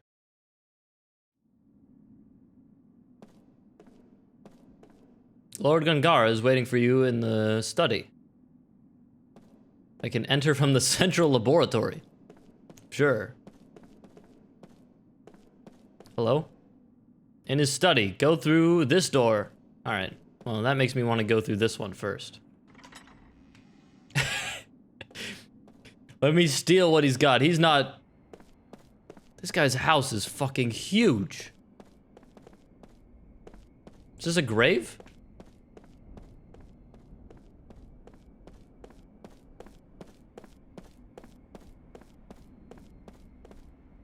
Okay. I need other loot. We need to punish this man.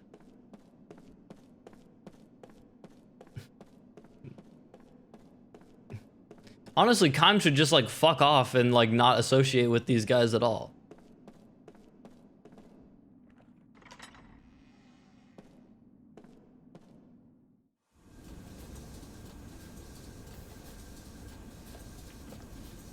Magic Research Lab. Oh, Jesus Christ. This is too much. This is too much. Get me out of here. Oh, these doors lead to the same place. Oh, here. Oh, no. Well, whatever. We're on the lift. All right, whatever. Gongora, we're coming.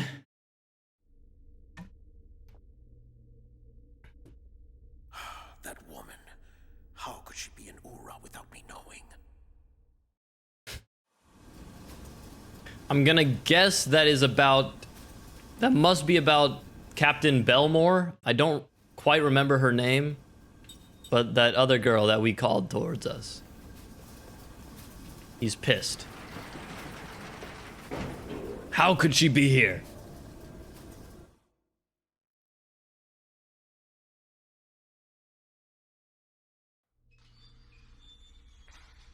Okay.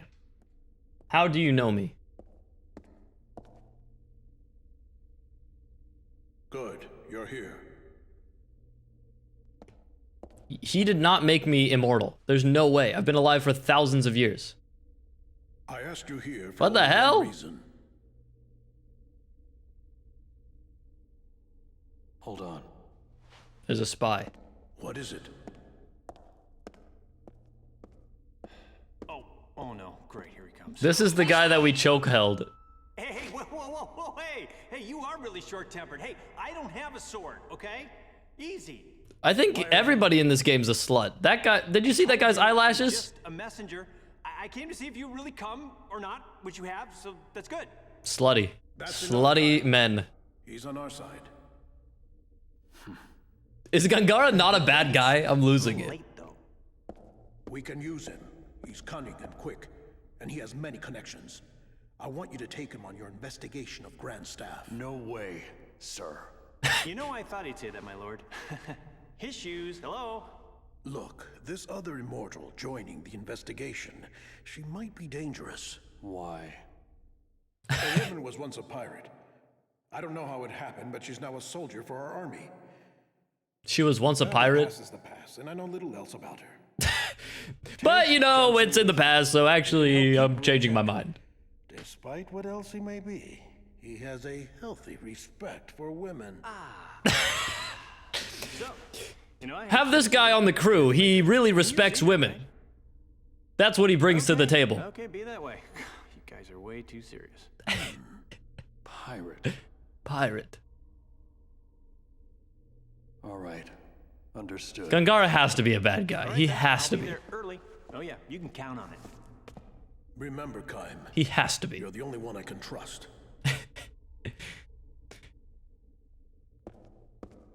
I can't leave here for a while.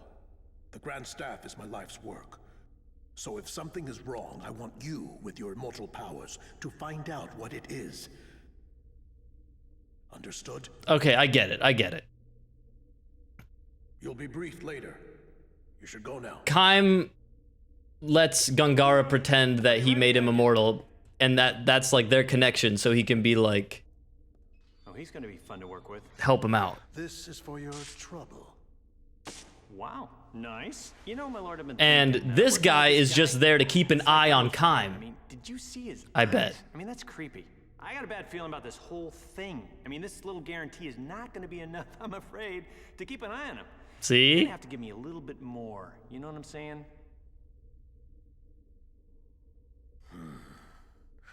You're already under a magic contract. Don't get greedy.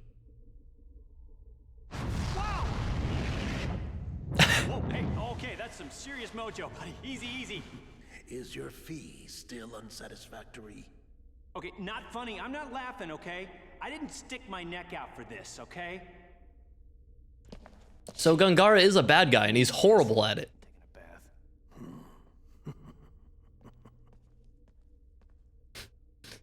He's like, yes, my plan is going perfectly.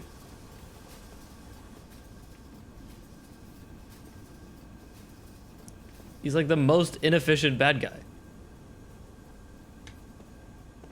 Okay, get me out of this house.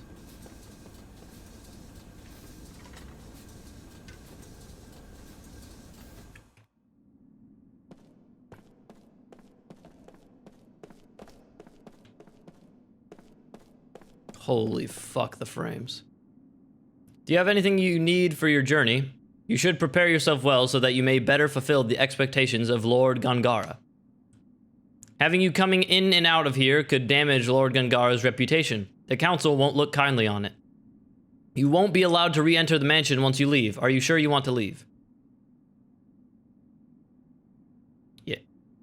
Yeah. Yes, there's nothing here. There's nothing here. Why would I want to stay?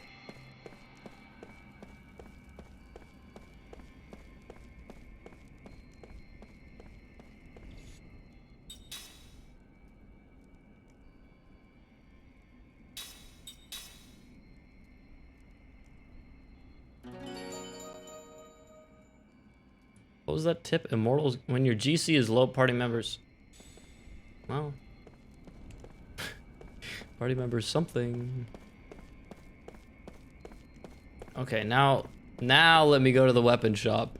Please.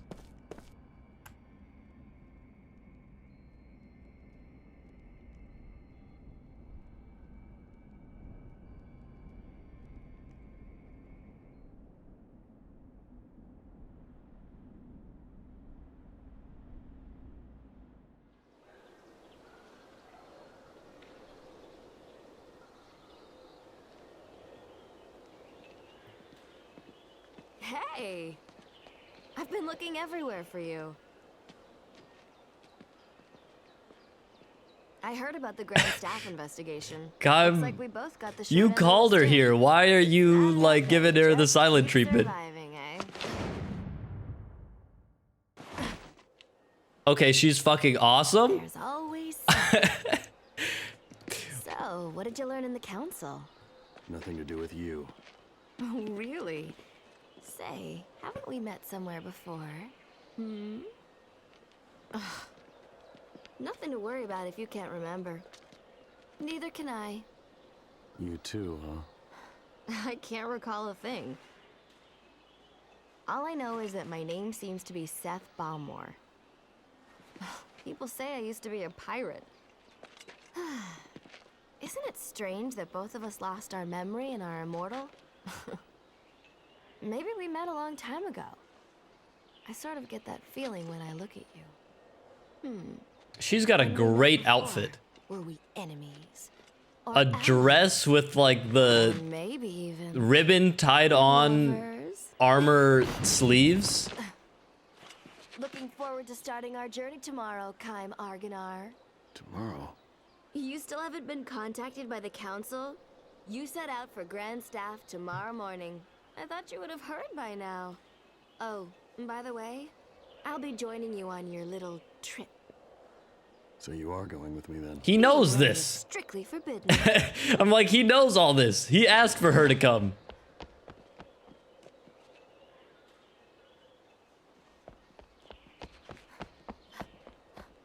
Why is she running away?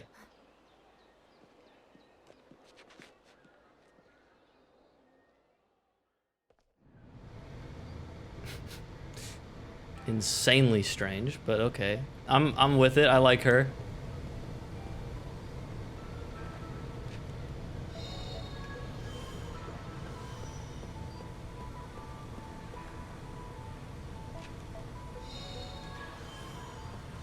Items hiding behind posters that are flapping in the wind is fucking next level.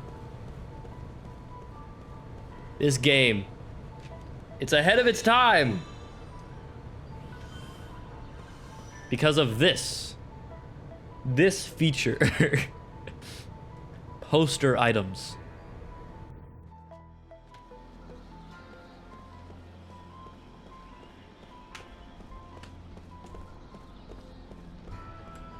I imagine I'm literally just going back to the inn and going to sleep again.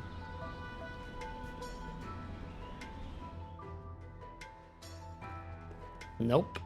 Or, well, not... Nope, not that. That's what I'm doing, but there's no weapons in here still. Or there's no shopkeeper in here still.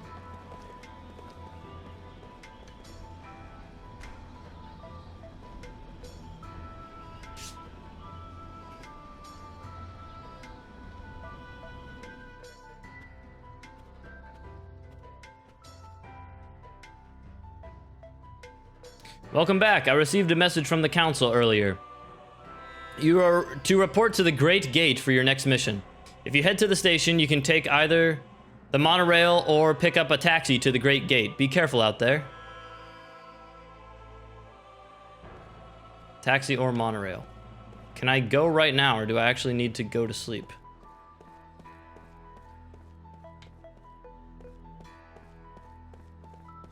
Oh, look, there's a... Nope, never mind. Is this my bed?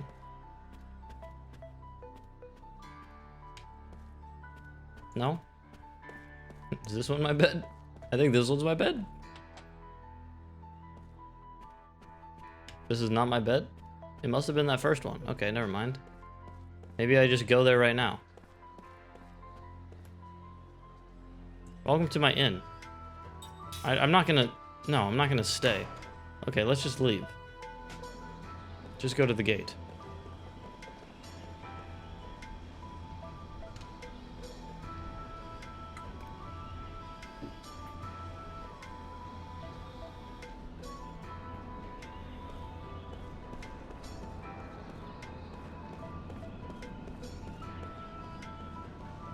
Secrets. Item. Hello, are you a taxi driver? Magic Car Maniac Kutarn. Tranquil Modia. Okay, this was once a bustling city, sure.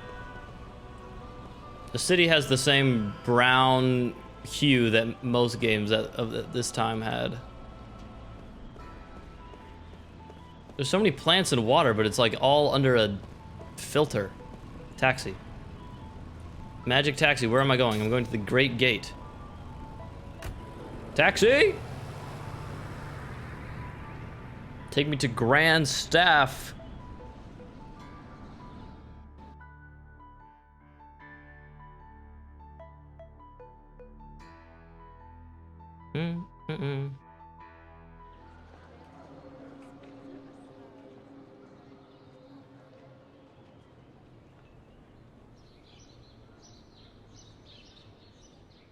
Why aren't we leaving? We should have already been gone by now.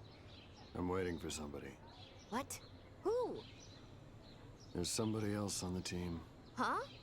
I haven't heard about that. I have.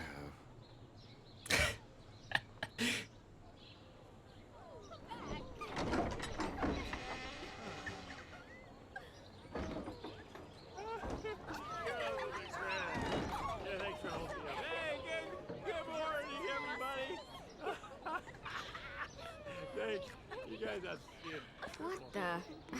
This is the other guy? Yeah. Whoa. Are we real right now? I can't believe my luck. Reeks of booze. Why are you late? Can't you tell? A man's gotta do certain things before leaving on a mission like this. I did what I had to do. I did what I had to do. Thank you, my lovely. Do or die Johnson is now off to meet certain death. Miss you. Oh, Jensen, come back to us. We still have that Oh, bottle that is for you. so sweet. I know. Oh, don't say that. That's so nice. Oh, you girls, I'm already missing you. Hey, can I have just 15 more minutes? I need 15 for her, and her. That's 45 minutes. That's all I'm asking. Like we would wait for you, you worthless drunk. That hurt. You not very poor nice. things. I think I You was know very what? good. You're free to go. Hey, Thanks for bringing him to us. Ah. Well, thank you. You're such a doll. You come and play with us next time, honey. The more the Hey, merrier. don't touch me. Get out of here. Shoo! Oh, that's not very nice. Okay, bye-bye, girls. Don't cry. I'll be back. Don't worry. Okay. Bye again. Great. Just what we need. More useless baggage. Hey, that's not nice. I ain't gonna come in real handy. You know, you can count on it. Whoa! Hey. Who's counting on what? Ow. Hey. Man, you are so angry. What is your problem? Hey, you ready? What in the fuck was that?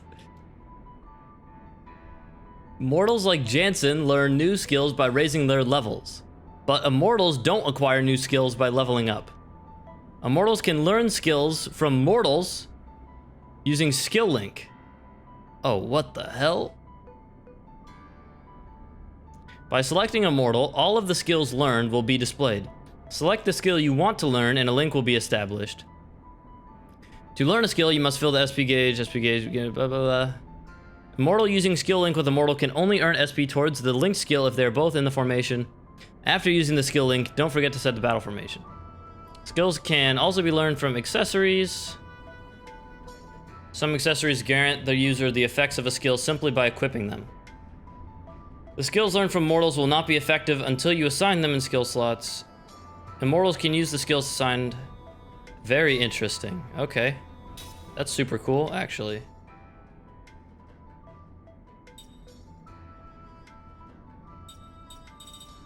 Skill. Skill link Jansen. Learn to steal.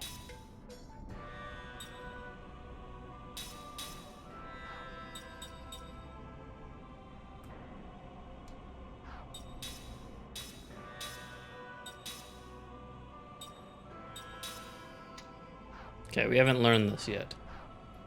Kime's magic is bad.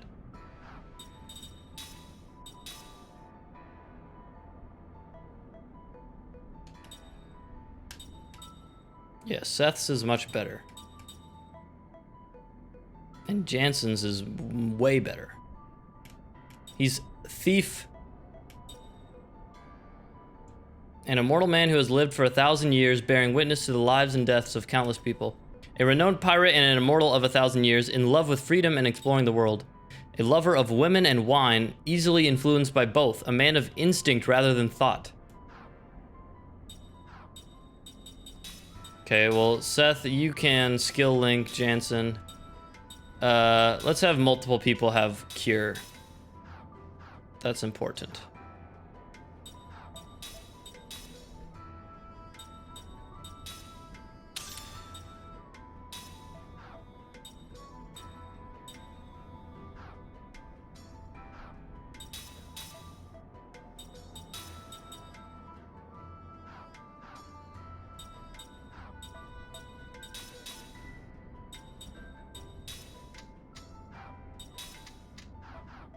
Okay. Spellbook?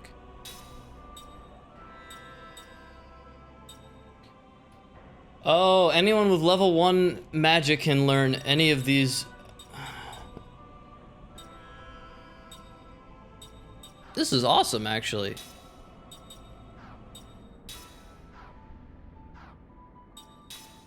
Formation. Oh, shit.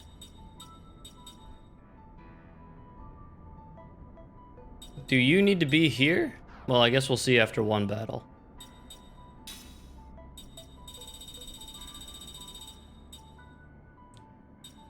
Okay.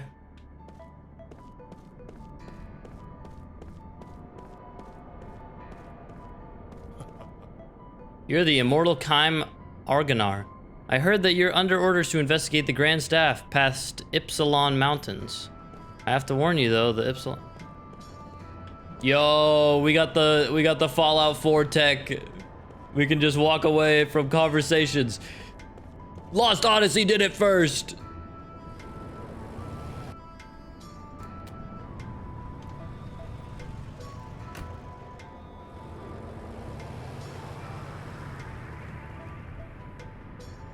Well, this is quite rare, running into travelers in a place like this. If you're going on a journey, then you've sure lucked out running into me. I've got some new wares in stock, so take a look. Wow, the shopkeeper's finally here.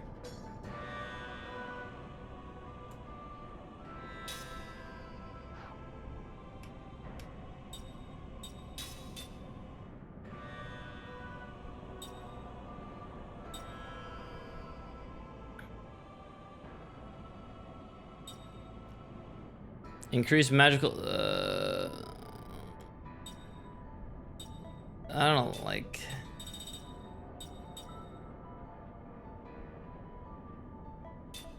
Just buy all three of these, honestly.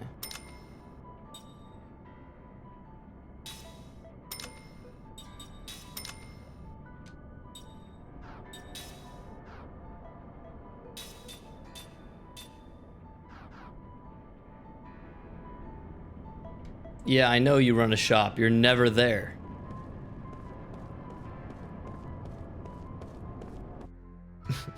I went there multiple times looking to buy shit.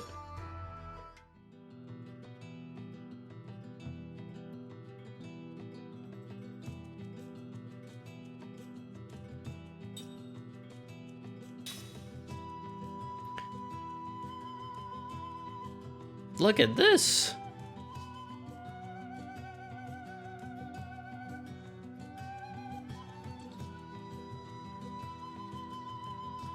This game is so cool.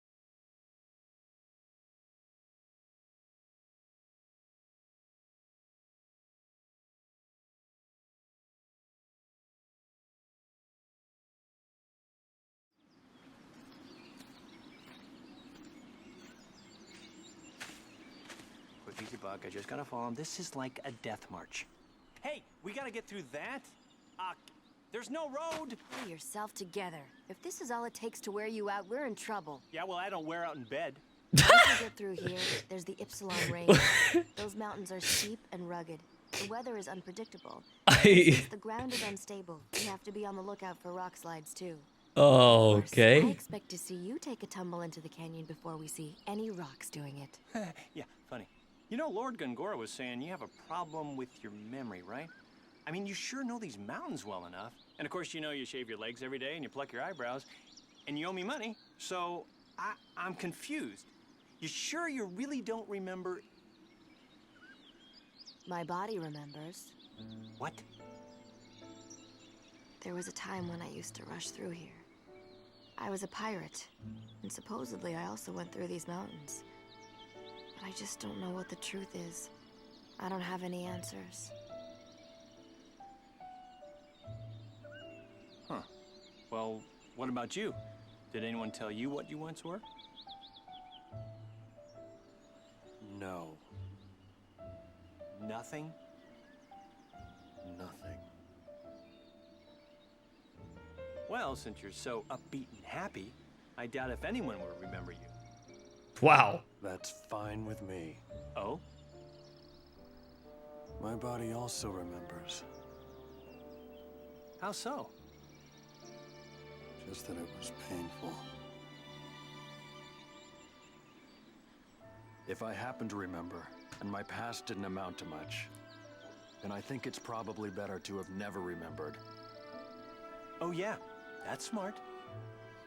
Kaim, there's no need to rush it. Your memories will come back gradually. And they're not all bad. What? No breaks? You just had one. Yeah, how about some water? A little fruit? How about a foot massage? My feet don't stink. Kaim, you up for that? Hello? Oh, Jesus Christ.